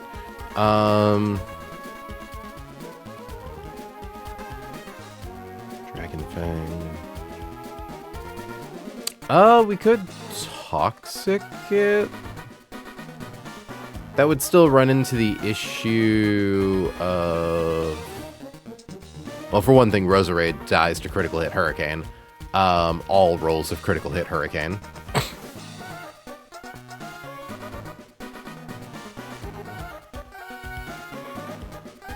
Oh, I see. Yeah, burn Electros to cut my own damage so I don't crit it. Okay, yeah. We risk dying to Dragon Pulse, but like, of all of the guys on our team, Electros is one of the ones I'm more okay losing. Which makes me feel bad for saying, but like, it's true. And at that point, I get in Granbull on Dragon Pulse. Like, if we give Electros a Citrus Berry, so that way Dragon Pulse, if it crits us, it kills us. If it doesn't, Citrus Berry heals us enough to always bait Dragon Pulse. Free swap into Granbull, who then gets the KO with Play Rough. Yeah. I'm okay with this. And again, even if it crits, it has to be like high roll crit.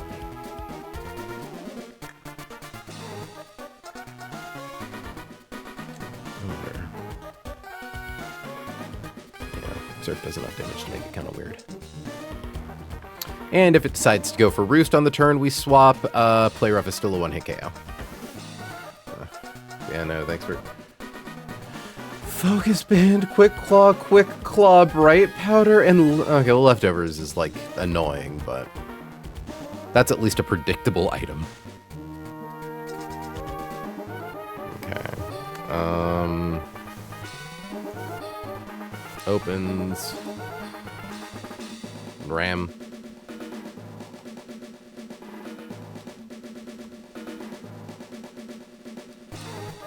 Free... Burn. Ely.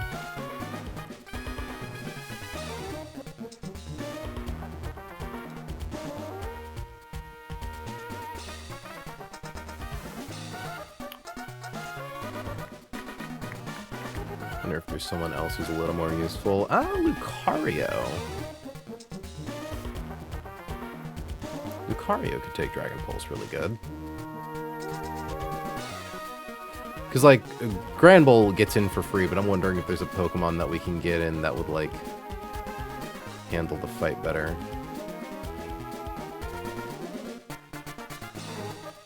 Oh, Toxic does actually skip past Berserk. That's really interesting. It's a shame that Roserade dies to crit Hurricane, otherwise that'd be a really fun little workaround. Because, yeah, I'm sure we could probably, yeah, frickin' Roost on Corviknight clears that easy.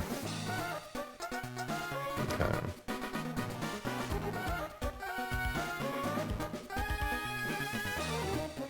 Yeah, I think we just kind of got to risk Electros a little.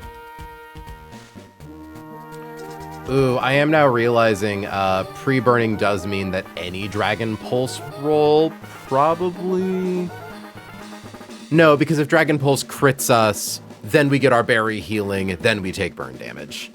I think it makes the switch out a little more inconsistent, but...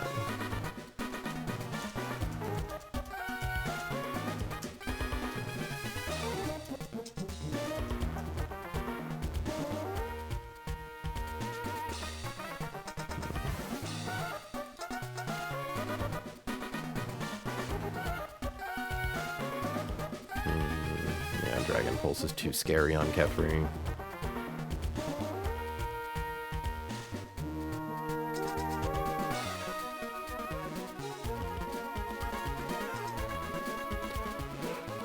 I also might not be able to stream for as long as I wanted to. I wanted to at least go for 3 hours, but I do feel a little nauseous.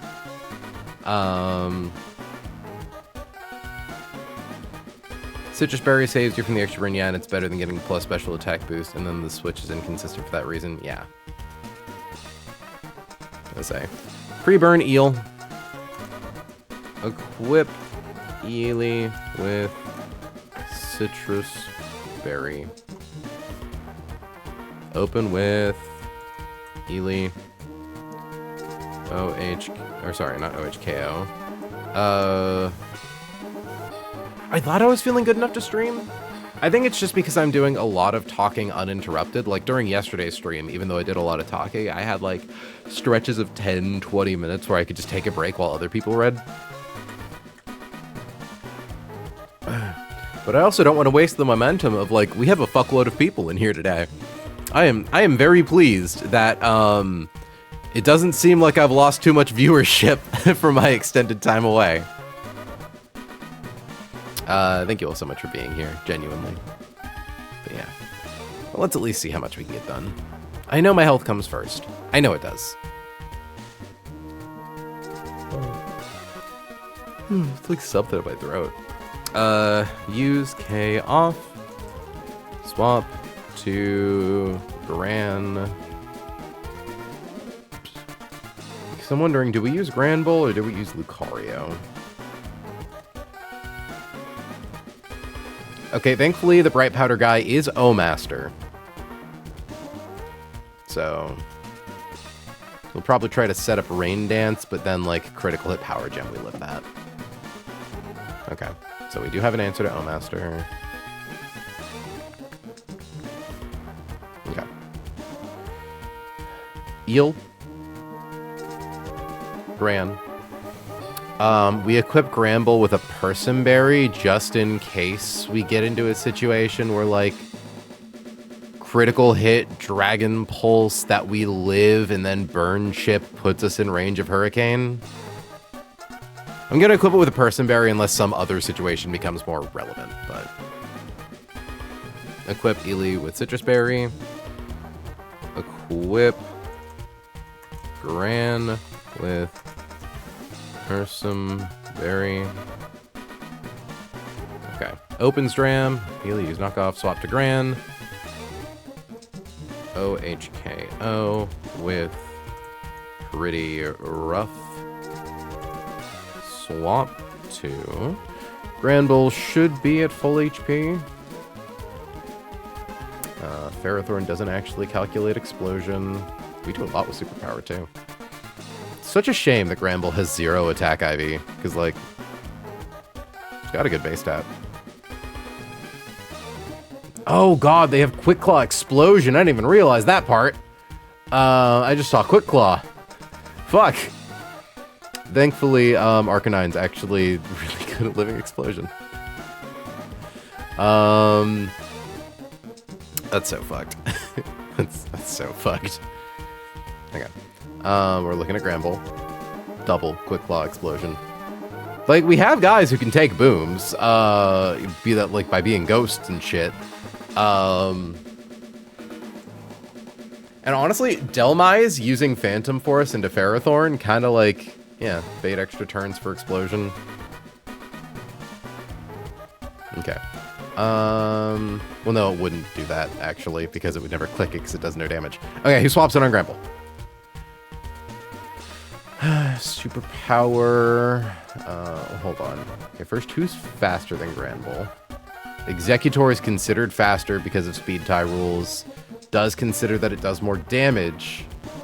Unless... Oh, wait a second. Wait a second.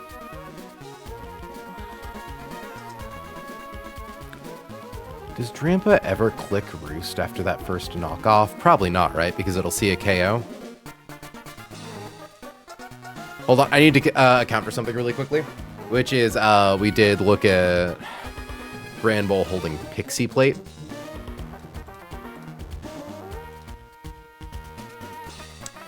Because, like... Yeah. Drampa clicking Dragon Pulse into Electros, even after our Citrus Berry healing, will still see a KO with Dragon Pulse. So it should always click Dragon Pulse, never Roost. Right? I just want to make sure, because, like, if it clicks Roost and we swap to Granbull, then things get kind of weird. But I don't think we ever do enough damage to even make it consider healing.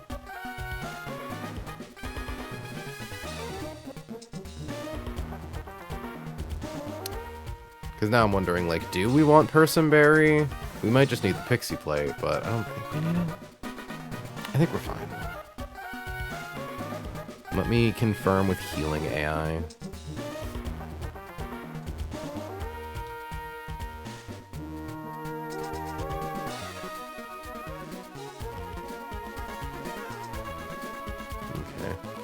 Should AI recover function? The standard recovery moves. If AImon is toxic, never recover. If AImon does as much... If Playermon does as much or more damage than would be healed off. No. Especially because we're burned. And knockoff will get a damage debuff. Like, we couldn't even equip, like, Black Glass. It just wouldn't work.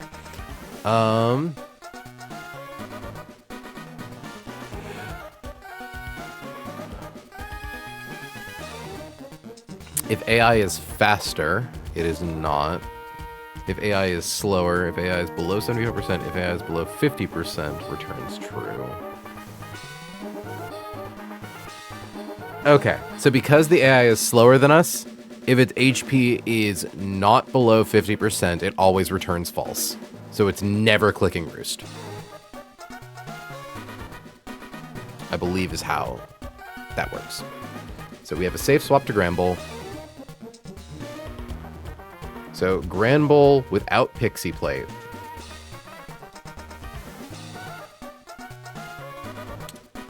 It might just be Ferrothorn.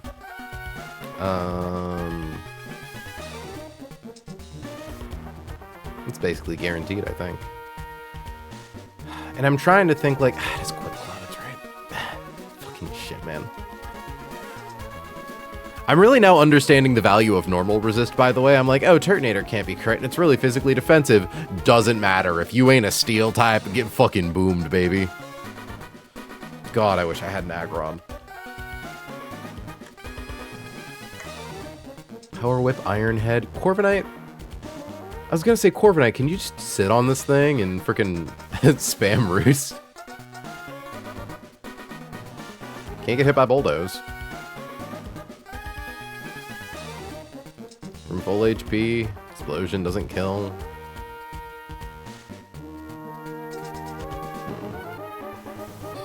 Okay, but who's... So, Walrein takes more damage than it deals. O-Master takes more damage than it deals. Executor deals more damage than it takes. Ferrothorn deals more damage. Or, yeah, deals more damage than it takes due to Iron Head.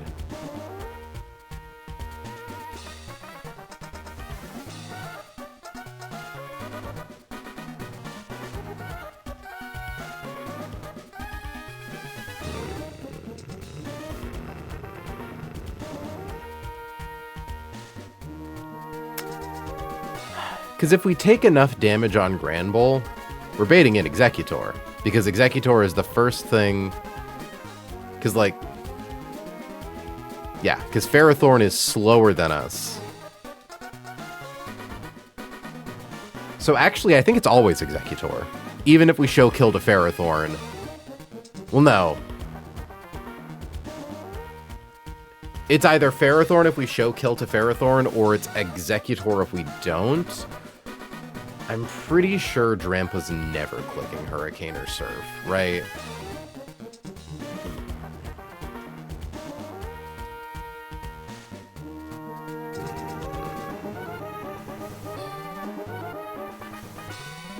Psychic, Energy Ball, Explosion, Low Kick. Quick Claw. Because, yeah. Executor is the first thing to clear the function of, like, does more damage than it takes. I could also pre-damage Grand Bull. Just a little bit. So that way Ferrothorn always sees kill. But then if we end up taking a hit from Drampa, we run into the same problem where it's like, okay, well now we're showing a KO to Executor and it's considered a fast KO, even though it's a speed tie.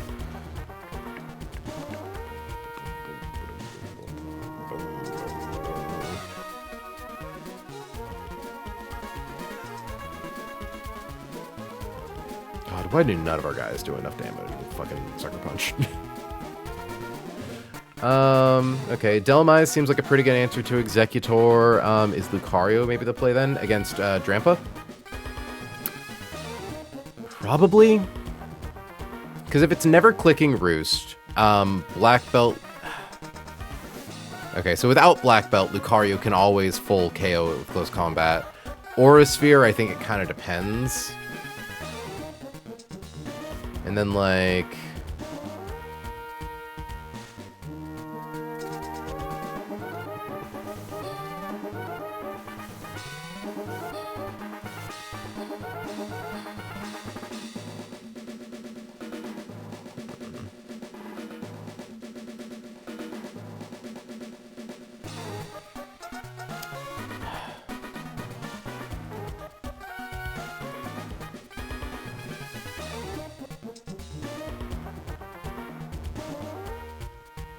It's like Dragon Pulse, high rolls 70%, 70 minus 25, 50, 45.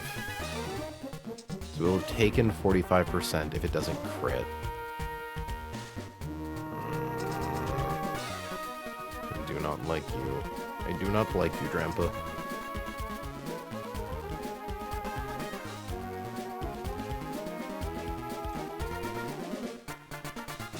And you know for a fact I'm putting in, like, the big think here. I'm putting in the Giga Omega think for something that will not happen. Like, I probably don't even need to worry about the fucking Focus Band. It's a 10% chance. But I gotta make sure. Because if it's the 1 in 10... then we lose a guy. Probably only one guy. But there is a chance that the Focus Band procs twice in a row. 1 in 100 is more likely than you think. You know, it's funny. I feel more threatened by 1 in 100 than I do by 1 in 10.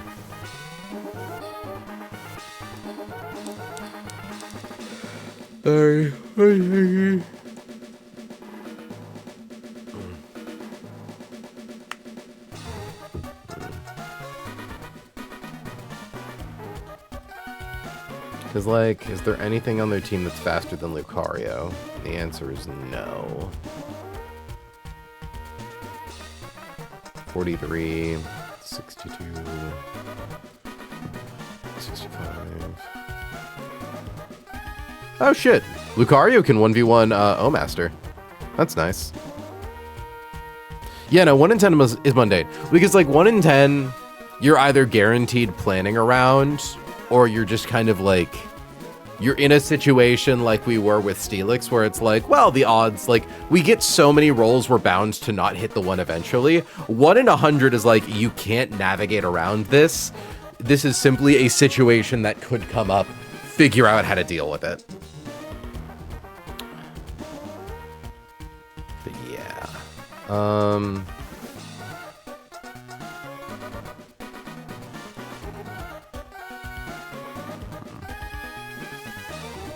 I mean, honestly, the main thing is just, like, are these guys even that big of a threat? Like, does it matter who comes in second Ferrothorn or Executor. Because Granbull can guaranteed take out Drampa with a variable amount of health, and then we don't use it for the rest of the fight.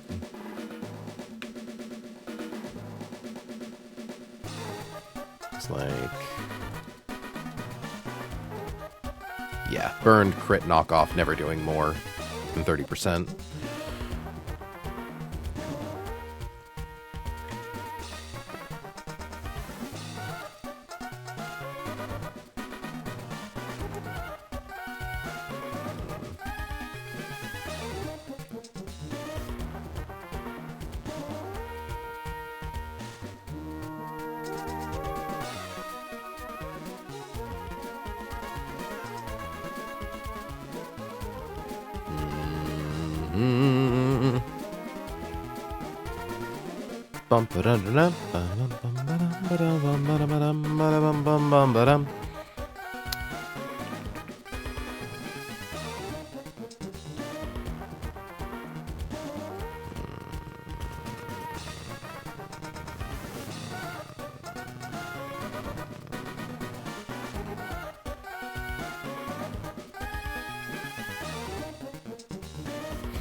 Clearly, I just instead flip turn Sharpedo into frickin'... God, it doesn't even do that much damage with flip turn. God, the Sharpedo is bad. God! That's insane. It's actually not that bad. Like, it does have a decent special attack, but...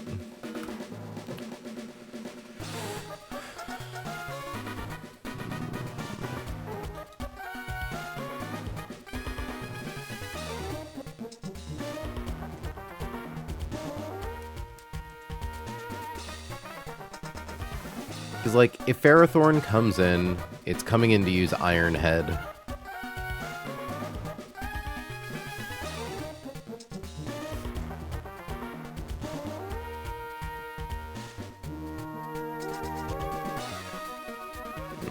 Yeah, you do want to pre-damage if one of the exploding guys is coming in. But we definitely can't pre-damage enough to show any of them kills.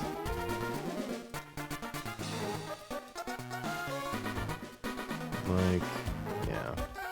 It's too inconsistent.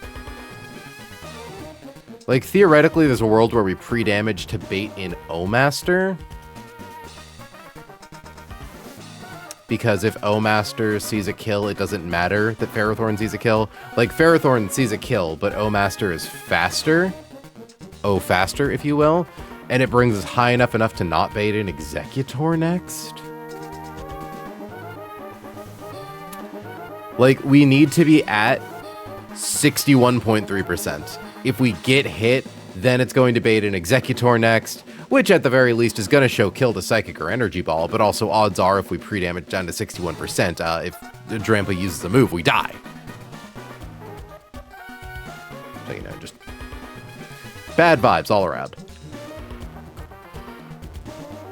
Drampa, who else can kill you? Can't believe Ledian can't do it. Shame.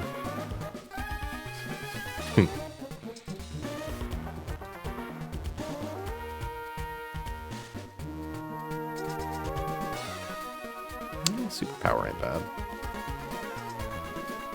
Still got a face tank, whatever it is Drampa decides to use, but...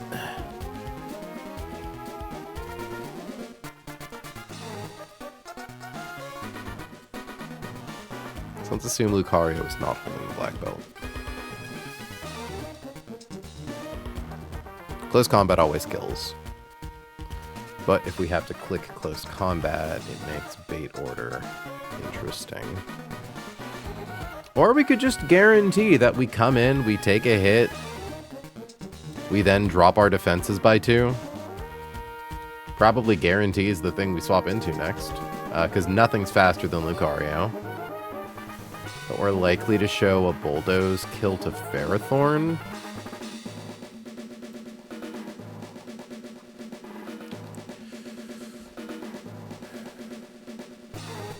Likely, but not guaranteed.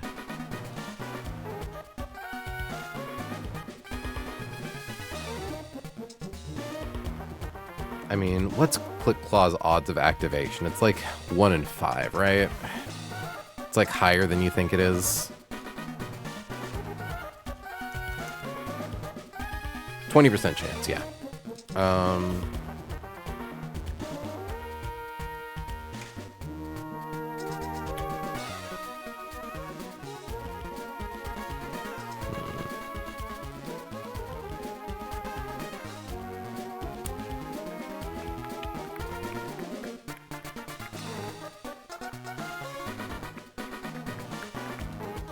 It's like, yeah, as long as we pre-damage ourselves a little bit. So like pre-damage Lucario to the point where it always survives critical hit Hurricane, give Lucario a Person Berry, and then if it doesn't take any damage, well, so it's likely to get hit by Dragon Pulse. Low roll Dragon Pulse, 29.2% after a -2 to our defense. Not low kick. So 128 after taking 53. So 181. Oop. 181 minus 53 is 128. And then with -2 defense, 128. Okay. Lucario with Person Berry, always guaranteed baits in Ferrothorn, likely for Bulldoze, chance for Power Whip. Oh, by 1 each, you're right. What am I doing? Okay. Fucking shit. Okay. Makes this better and worse. I don't know why I dropped it by 2, but thank you for catching me on that, Hannah.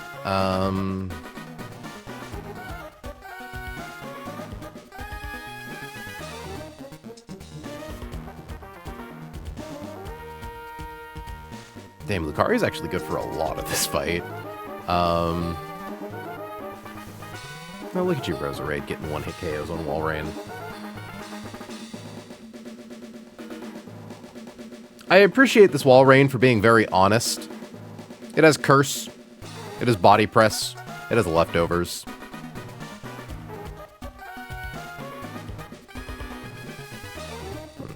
Okay. So, what is the most we can safely pre-damage Lucario to? Is 163. So, setting that there. So, pre-damage Lucario to 163. 163 minus Dragon Pulse roll, low roll is 53. Drops us to 110. We then drop our defenses.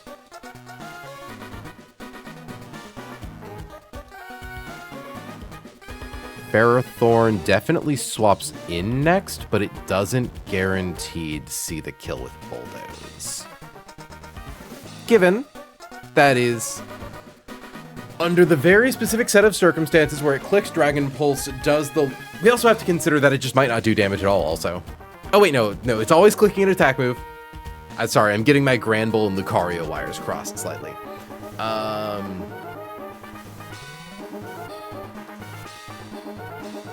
I suppose let's see if we do this math with Granbull, right? I think we can probably set up Granbull in a way where it basically always baits in Executor.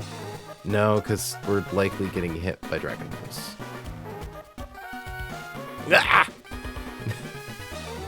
I love Pokemon. I don't have any other guys with knockoff, right? I'm not pigeonholing myself.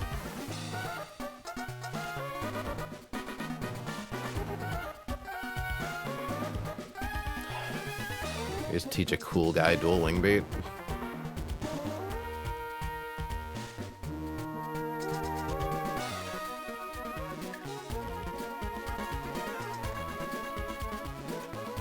April, I whipped out my copy of Pokemon Y. Oh shit, I hope you're having fun with that. Honestly, I'm pretty fond of X and Y. I think it's kind of the last time Pokemon had interesting region design. And even then, I think it's kind of so-so, but at least, like, Kalos is a stunning region to look at. But I feel like it's the last time we had, like, cool places to explore. Not counting Orez. I technically count Orez as the last one, but it's a remake, so it's a little different.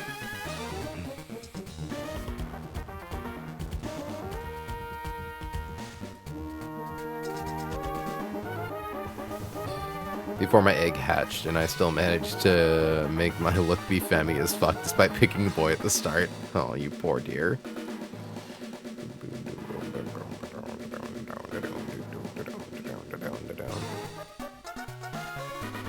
Also gotta remember, Lucario does have a priority move in Vacuum Wave.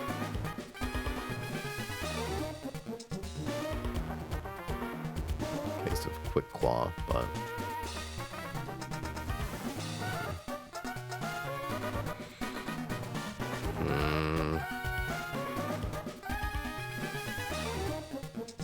Well, Walreign's pretty good at it. Give it a Personberry, but if we give it frickin'... Well, we'd ideally like it to have a Personberry.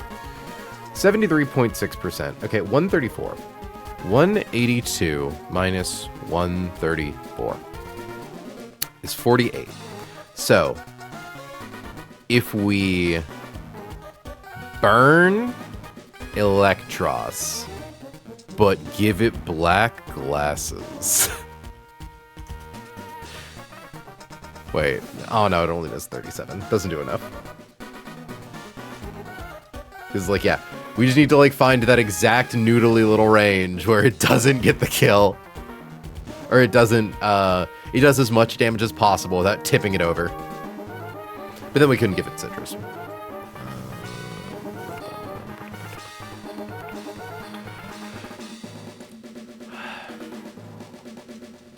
Is there ever a world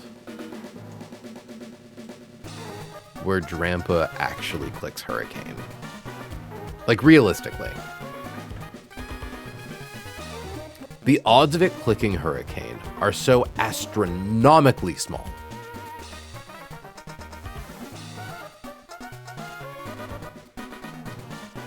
Because, like, if Granbull's holding the Pixie Plate... Ooh, wait a second. What if we gave Granbull the Black Belt? Nah, it barely does more damage than us. So I'm like, oh yeah, if we have Black Belt on, then we show it that we do more damage to it than it does to us. It'll skip to the next spot in priority.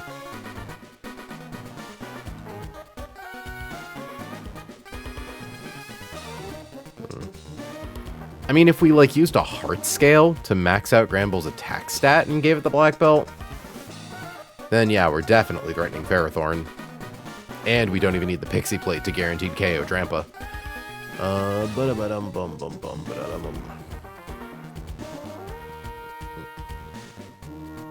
Because I think we can deal with, like... Yeah, like...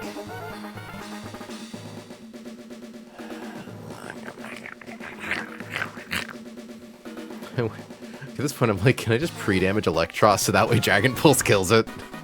Can I just sack Electros? Suicide lead to get rid of Focus Band?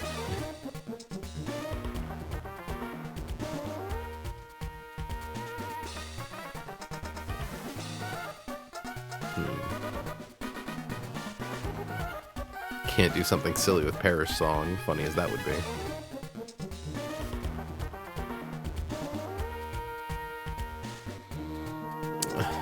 All of this to navigate a 10% chance.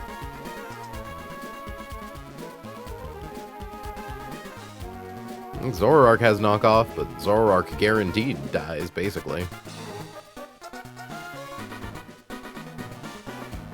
Even if I believe in Felice's ability to not get his shit rocked.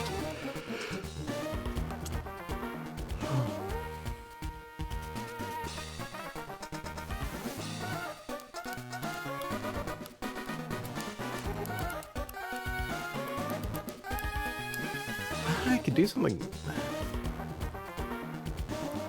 You could do something dumb like try to use Encore. But then if we Encore into Dragon Pulse, swap into Grand Ball, that's not good.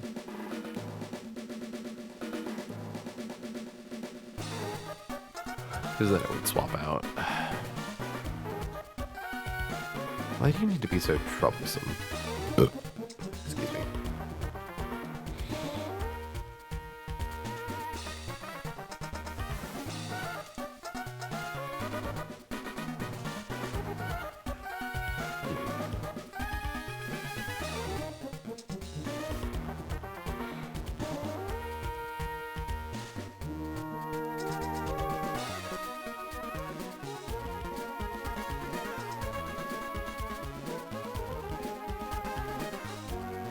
Do you like the little cute little T shape my mouth is making?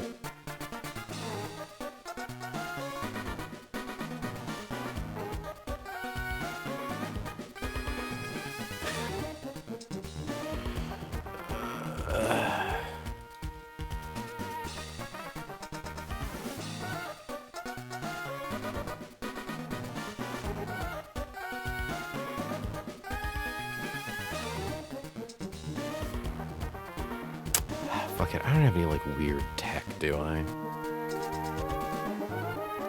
Like...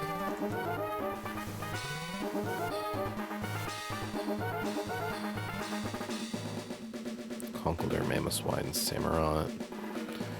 Yeah, I don't think I have any guys who get it from... who get knockoff via... Heartscale. Oh, Crawdon, how I miss you. Thunderous. Crawdon probably make this shit easy. My bulky king. You know? Yeah, if we maxed out Electros's special defense, it guarantees that it lives. Wouldn't be the worst use of a heart scale in the universe, but...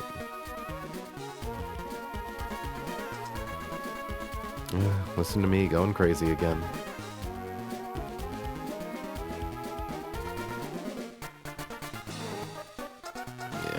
Haunch Crow would have been nice.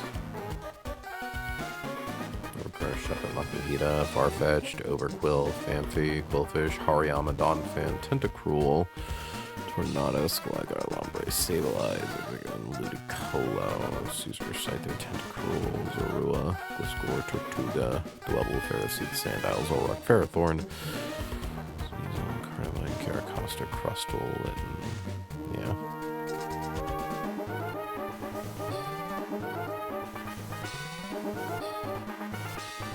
Can I just, like, manifest a Skill Link Pokemon?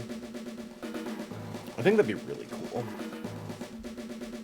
I don't have anyone who has, like, something... Yeah, no. The highest level of Pokemon ever learns it at is 60, so there's definitely nothing we can do with a rare candy.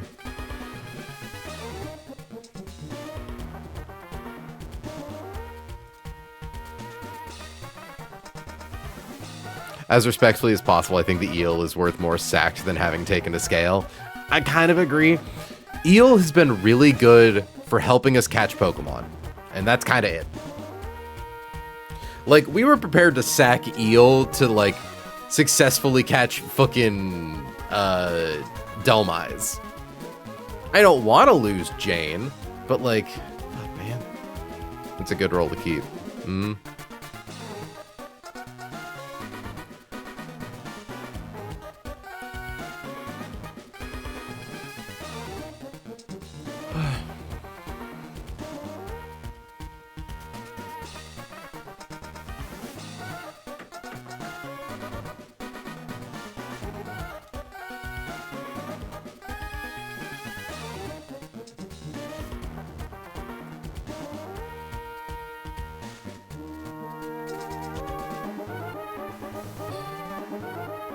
Def has value, but this is a tough fight with limited options.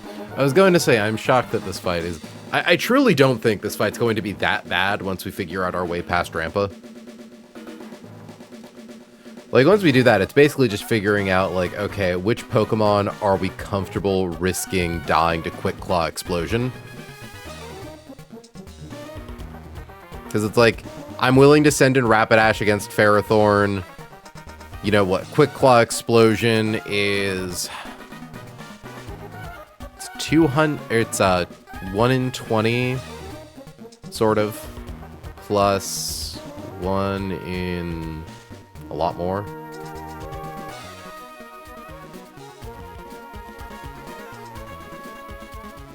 There's also the Hell World where it goes for double bulldoze.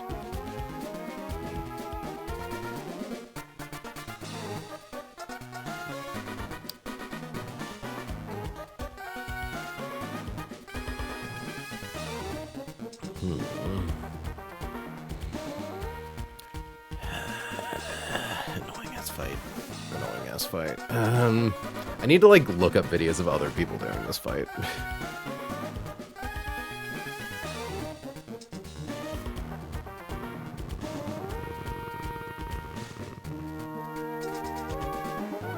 Kinda can't get Arcanine in against Ferrothorn. If any of its moves crit, like we don't take recoil from Flare Blitz, but we do take recoil from Iron Barbs.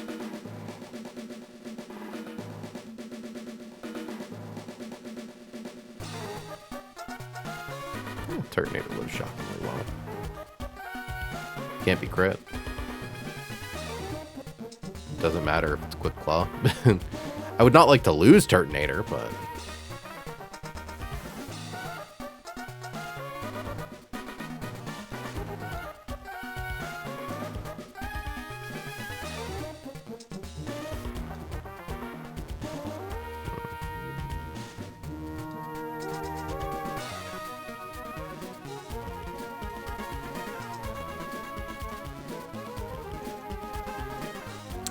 Pixie Plate doesn't let Gramble do more damage than it takes from Executor.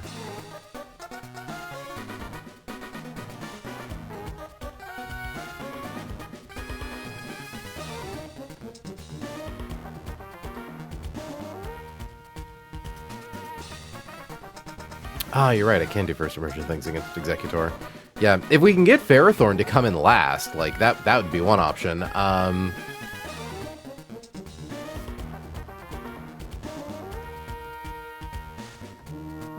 And then, yeah, swap in Flygon. Flygon does, in fact, live crits from all of its moves. Silver Powder lets it one-hit KO with First Impression again. Okay, good to know that Flygon is our Executor answer in any situation. Just, if Executor comes in and we're making sure we're baiting a move that is an explosion, free swap to Flygon.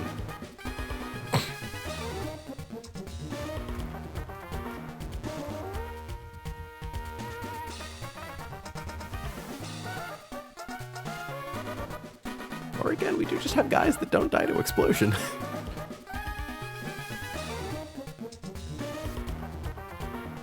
Obviously, Psychic does a lot, and it can drop your stats, but Phantom Force one-hit KOs.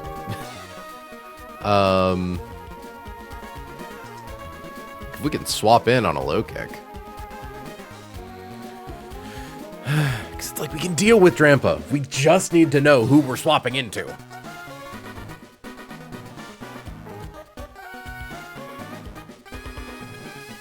Drampaw. Can't use Kingdra. Funny as that would be.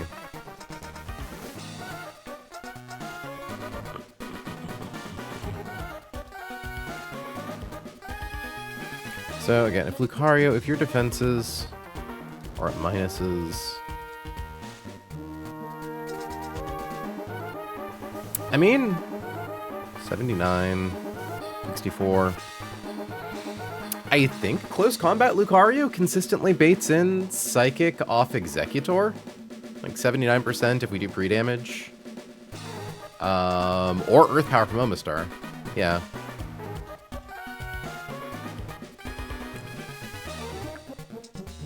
Well, no, it wouldn't be Omastar because we're faster than it and have Aura Sphere. Yeah, not able to KO Executor. Yeah, and then if... Hell, at that point, if we're baiting Psychic, we can just, like, swap to Greninja. Oh, it is Quick Claw, though. That's right. Have to remember. That's the important thing here.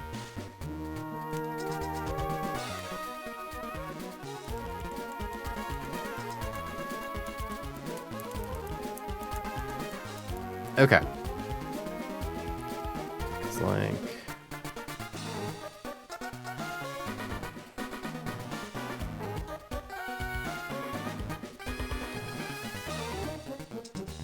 But if we get rolled into Surf or Hurricane crit,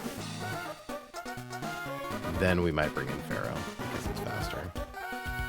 Or because we're faster than everything. I need to remember that is the problem here. It's not about showing a kill to Executor. Ah!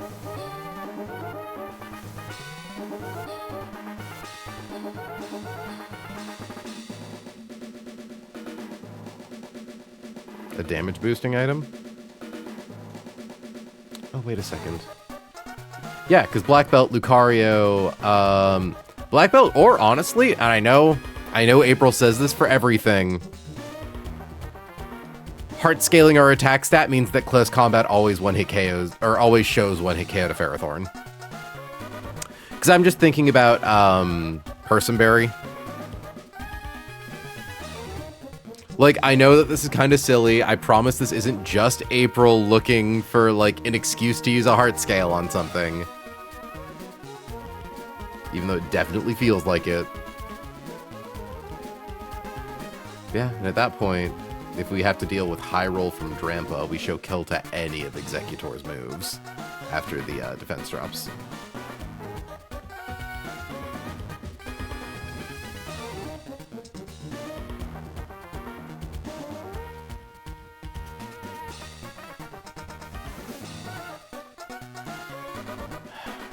Like, I don't even know how to go about calculating the odds that Drampa would click Hurricane at any given moment. And even then, it's only a 30% chance that it would confuse. Never would we see a heart scaling Corvus. Look, all it takes is 5 heart scales, and then, like, we've got a guy. Okay, not even 5. Because we don't need Flip Turn to do good damage. All we need is 4 heart scales or 7, and then we've got a guy. Made some progress on the project I mentioned earlier. Is this related to the fact that you're learning new songs on the piano? And the payoff? The payoff is that we have a guy. What are you, stupid? It's gonna be so good. It's gonna be so good. Like, I don't know what to tell you. It's gonna be so good. Yeah, Zoroark doesn't kill with Sucker Punch, even with black glasses. College thing. I do not recall the college thing.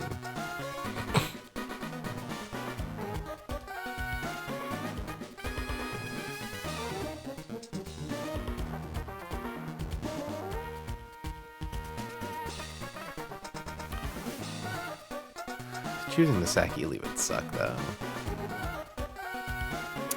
Here, you know what? Let's see how effectively we can compress rolls if we have, like, a 6th open team slot for a dedicated Drampa pivot.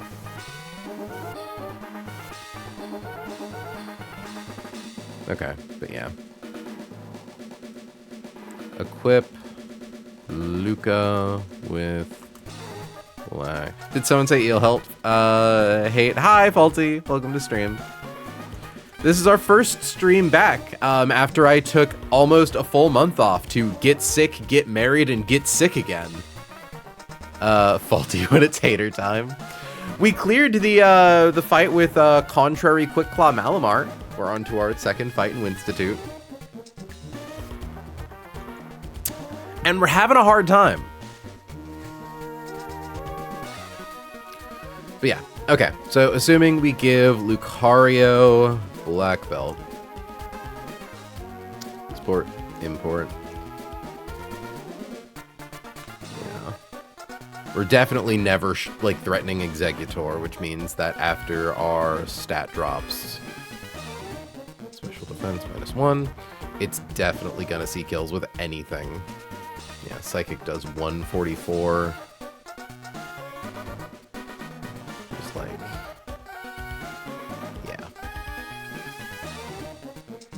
So as long as we show kill to Ferrothorn with close combat, Oh, congrats. Thank you.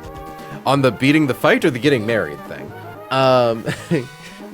You can't see my ring because I'm very white.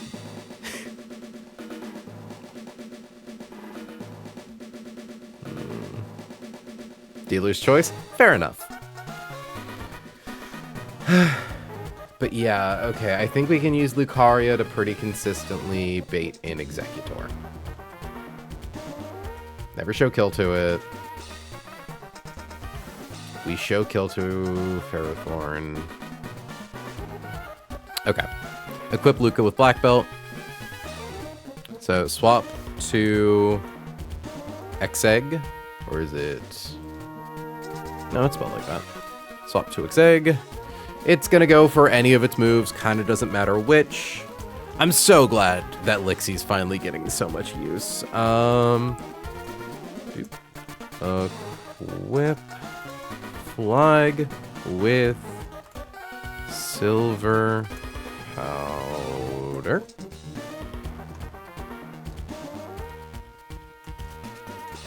Swap to Flag. OHKO with Impression.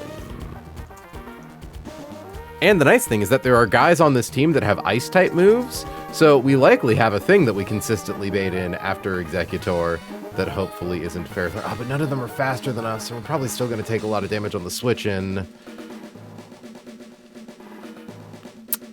Okay, well, but if it's low kick, because it could be low kick.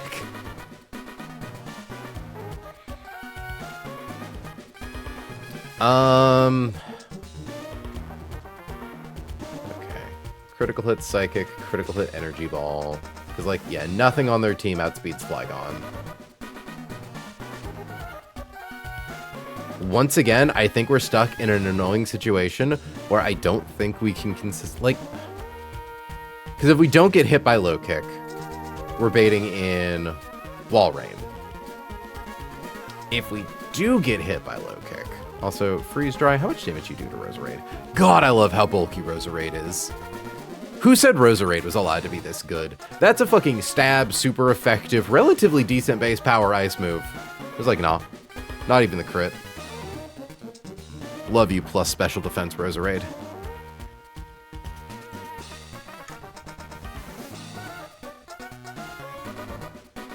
But yeah, without Iron...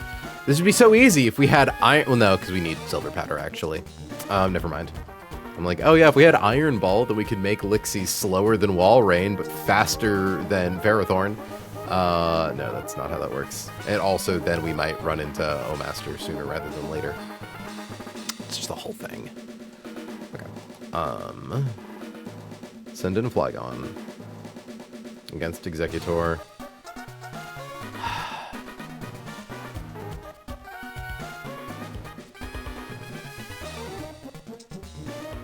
Like, what's... Okay. You're maybe clicking Psychic. You're maybe clicking E-Ball.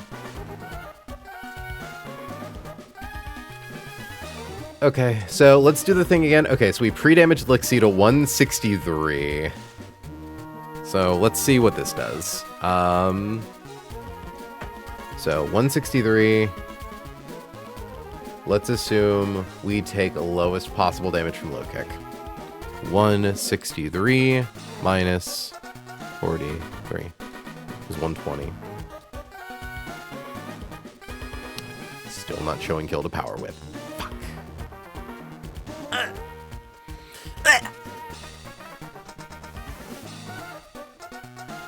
Okay. Because if we take Psychic or Energy Ball, we're definitely showing kill to Ferrothorn. And, like, that's fine, because then we at least know that Ferrothorn's coming in, and then we can pre-damage a little bit to make sure that it's always going for Power Whip or Iron Head over Exploding.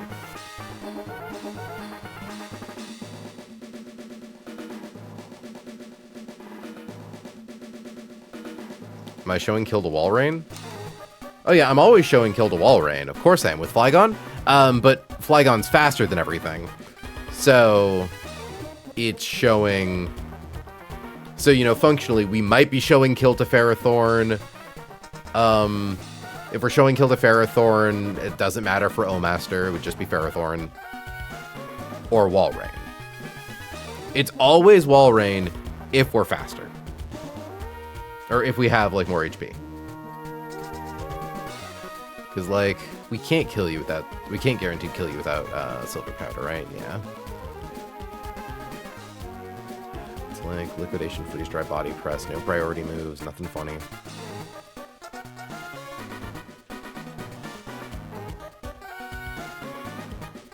Maybe you need to pivot before going right to Flygon to get it to be low kick? Yeah, maybe? Like... Quick's random move. Who walls Executor? Wow. Kinda know one.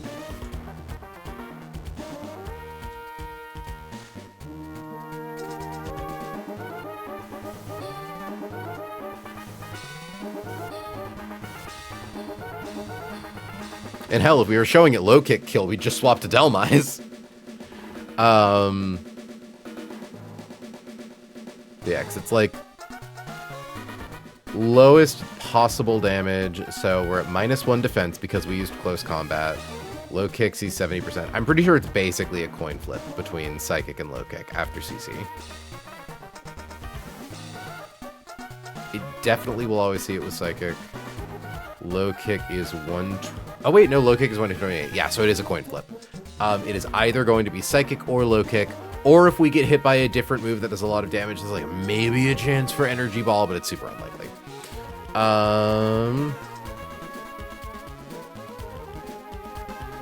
Love that Corviknight just bulks all of that.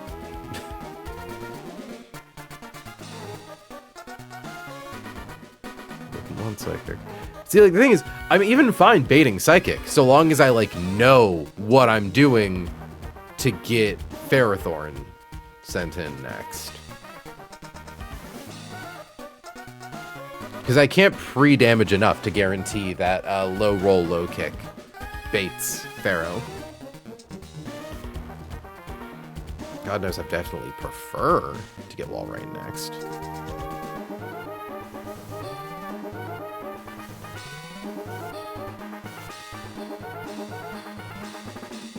The nice thing, honestly, is that if we can get, like, Ferrothorn out third, we can probably double kill Omaster and Walrein with Roserade. Because, like, yeah, Roserade at -2 special attack can still one-hit KO Omaster with Magical Leaf, and Roserade at normal stats can Leaf Storm KO Walrein with Magical, or with Leaf Storm. So I think the goal is to get Ferrothorn in third. Unless we're trying to guarantee get Ferrothorn in fourth, or fifth, so that way it doesn't go boom.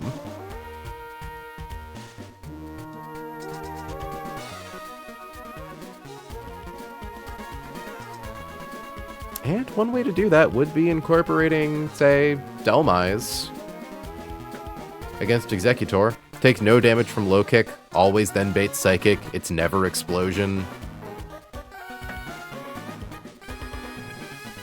I'm thinking about roll compression.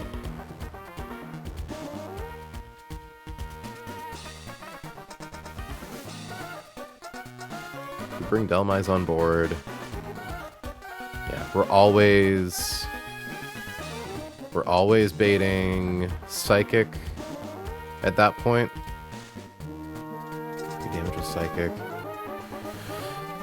And at that point, once we get Rapidash in against Ferrothorn, yeah, because Quick Claw, Crit Bulldoze won't kill us. Because, like, Flygon's on the field, it's going to go for Power Whip. I suppose, theoretically, like, Crit Power Whip into Crit Bulldoze could kill. I'm trying to think of a situation where Rapidash doesn't at least trade with Ferrothorn. Hi, Dion, thank you very much for this sub. I hope you're enjoying the stream. Yeah, because I think we could introduce Delmise as a link in the chain that guarantees Ferrothorn. Depending on, like, the damage rolls. Because we don't need to worry about Quick Claw, because Delmise is just slower than Executor. Don't have to worry about getting boomed. It's a shame Basket Legion takes so much damage. From Energy Ball specifically. Because it's like, if it's low kick, then Delmise can safely click Phantom Force, get KO. Because, you know, Quick Claw, crit psych, you know, getting hit by Psychic, big whoop.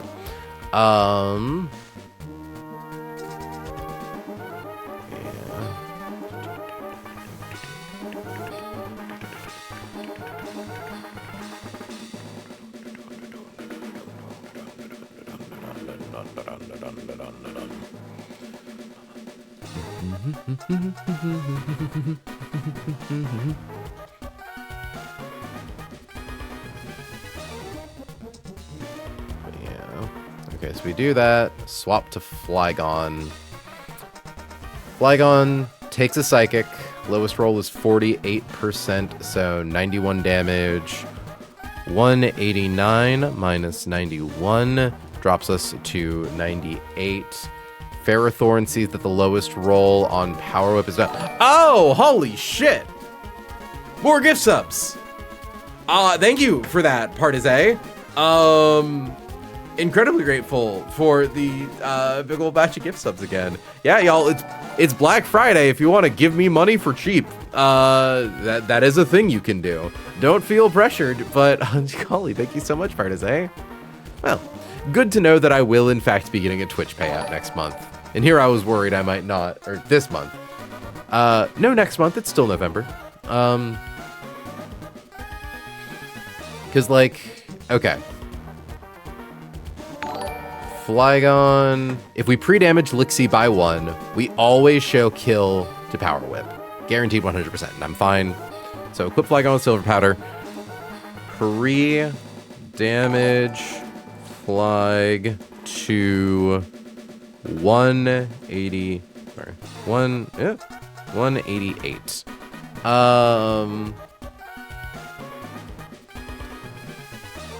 Okay, so Flygon's at 188. It's always going to go for Power Whip. Because the first hit will bring us down. Psychic, lowest roll, 91 damage. There's a chance it could go for Iron Head. If there's like a really high roll, I don't think that's that big of a deal. Iron Head does less damage than Power Whip. Because my thought process is being willing to risk Rapidash.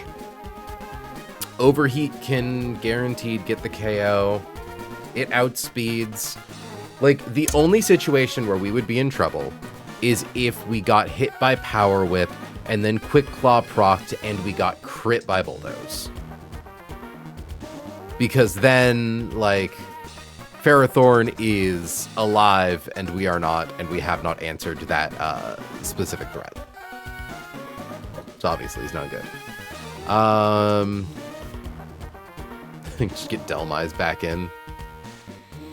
Honestly, Delmise kind of does... Delmise does actually kind of turn its Quick Claw against it with Phantom Force. We never have to worry about Iron Head flinching us because we vanish first. You know? But if Delmise gets hit by Psychic from Executor during the pivot chain, that's kind of awkward. We could also honestly just plan for both scenarios. So we don't use Delmise as a link in the chain. Roserade probably baits in Ferrothorn. And that's troublesome. Because, like, Roserade can specifically 1v2 Omaster and Walrein if she fights them in sequence. But I don't think it ever goes from Omaster into Walrein or Walrein into Omaster because of everything else. Bump-a-da-da-da-da. So we kind of do need this.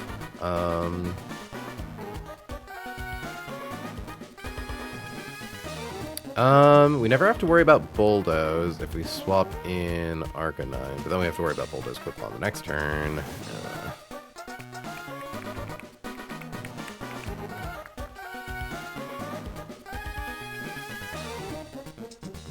Damn, Talonflame, you take like no damage.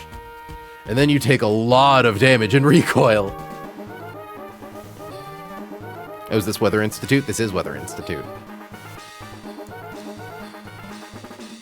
Evidenced by the music that's been looping for the past hour and a half. Sorry about not being too creative with the music today, chat. I'm still getting back into the rhythm.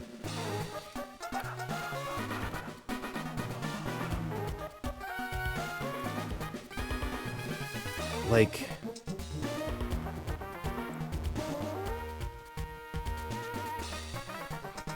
yeah, we're probably baiting Power Whip. We're maybe baiting Iron Head.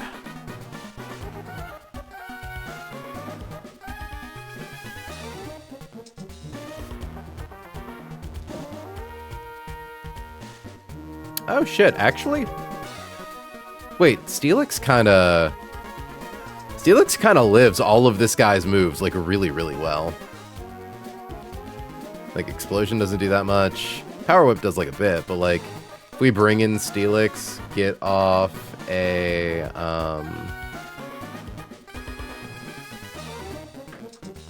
Screech, we 2-hit KO with Earthquake. It's not too bad. Didn't hate the situation that much. Slight issue with Ferrothorn being faster than us means that we have to take an additional hit. But I do believe Power Whip also has like an increased chance to miss. We could also, how many? Okay, so if we got off, what if we got off 4 Screeches or 2 Screeches and had Soft Sand? Wouldn't do it. Okay. So, because I'm realizing if we use Earthquake, drop its HP. If its defense is at neutral, it'd still be 4 hits. Because if we get it to -2, it's a 2-hit KO. The problem is that once we drop its HP below 50%, odds of it clicking Explosion go up quite a bit. Quite a bit.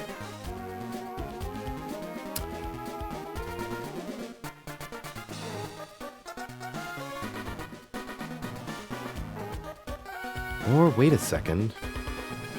Encore. In theory, we could lock it into using Power Whip with Encore?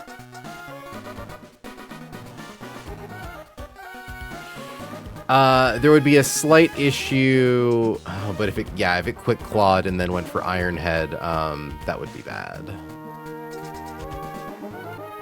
It wouldn't be like that bad. It would be bad because it would probably kill Ledian. And then we did all that for nothing. But at that point, Rapidash would get him for free. But then we're using 2 guys to handle this situation, and that's not good.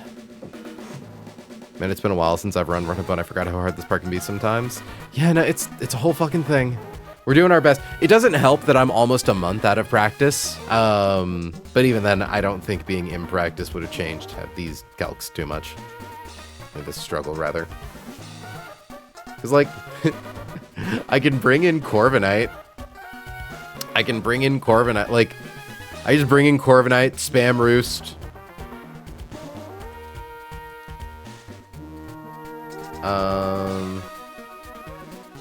Don't do that much damage. And just, like, wait until it clicks Explosion. The only issue is critical hit Explosion off of Quick Claw proc. So, it hit, you know. Because as long as we're spamming Roost, we start every turn with full HP. I still don't know what's going on. That's okay, Dion. You don't need to. It's my job to kind of have an idea as to what's going on.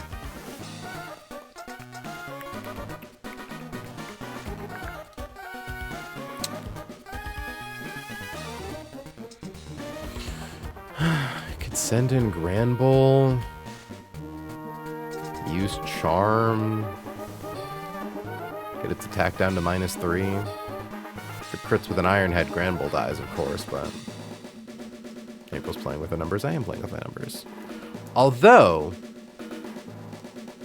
Hannah, if the AI doesn't see kill with a move, So let's assume Gramble's at -3, and I have more than 100 HP. Or 110 HP. If I have 111. Because I'm faster than it, will it prioritize using Bulldoze? Because I know that, like, always wants to go for speed control, more or less.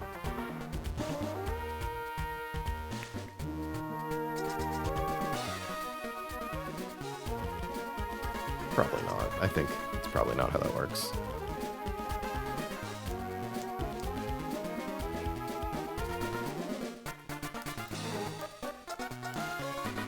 Although, if I get its attack to -3, I never have to worry about explosion on Turtonator because I swap in and then I kill with overheat, and we can't be crit by explosion.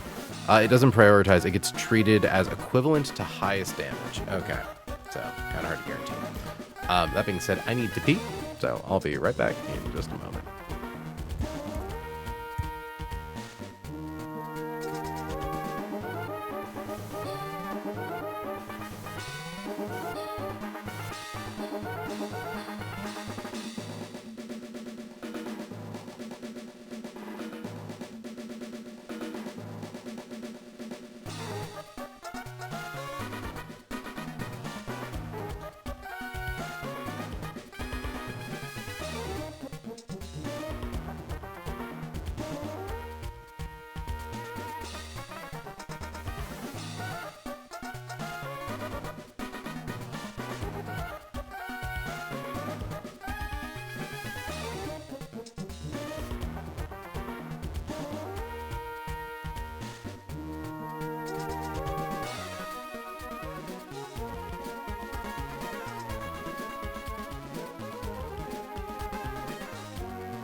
So chat, I am realizing that we've been at it for 3 hours.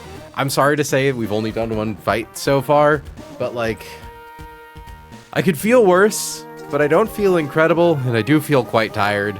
And I might just slam my head at this brick wall a little bit in my off hours. I think I'm going to call today's stream a little early. Well, not early, it's our normal end time, and we still did 3 hours.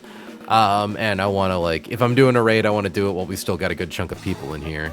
So let me go take a look at who's currently live. And it looks like none of my people are, so let me look up Run and Bun. Turtle, are any of your cool kind of larger streamers currently like at it right now? Have a good rest. Well, hold on now, I haven't sent y'all away yet. You can say that after I'm like prepping the raid. Ah, there's me. There's me, I'm doing that.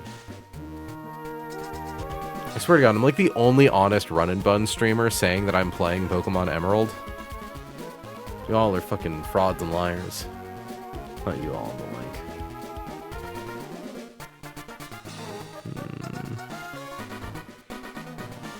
I'm definitely not wasting a raid pod with this many.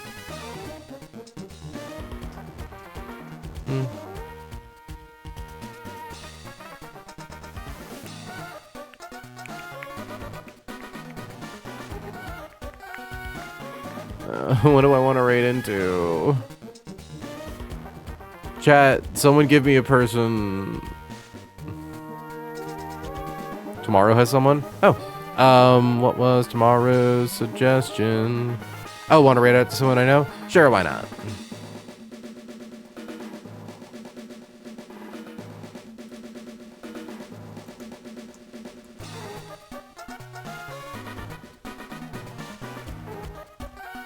Do you mean some leggy girl? I'm not seeing streamer, but I am seeing some leggy girl who's currently live.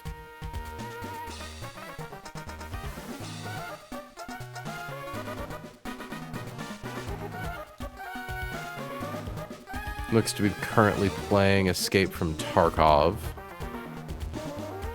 Yeah, okay. It's,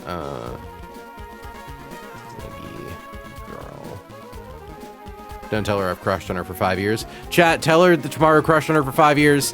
You're all getting sent out. Do this. Force the romance to happen. Inform them that this raid is Tamaru's fault. And that they should kiss her on the mouth. I'm not in control of my people. I'm simply making suggestions that people can follow. Escape from Tarkov, I watch. Oh, neat. All right, folks. We'll be back at it tomorrow. It's still only Saturday.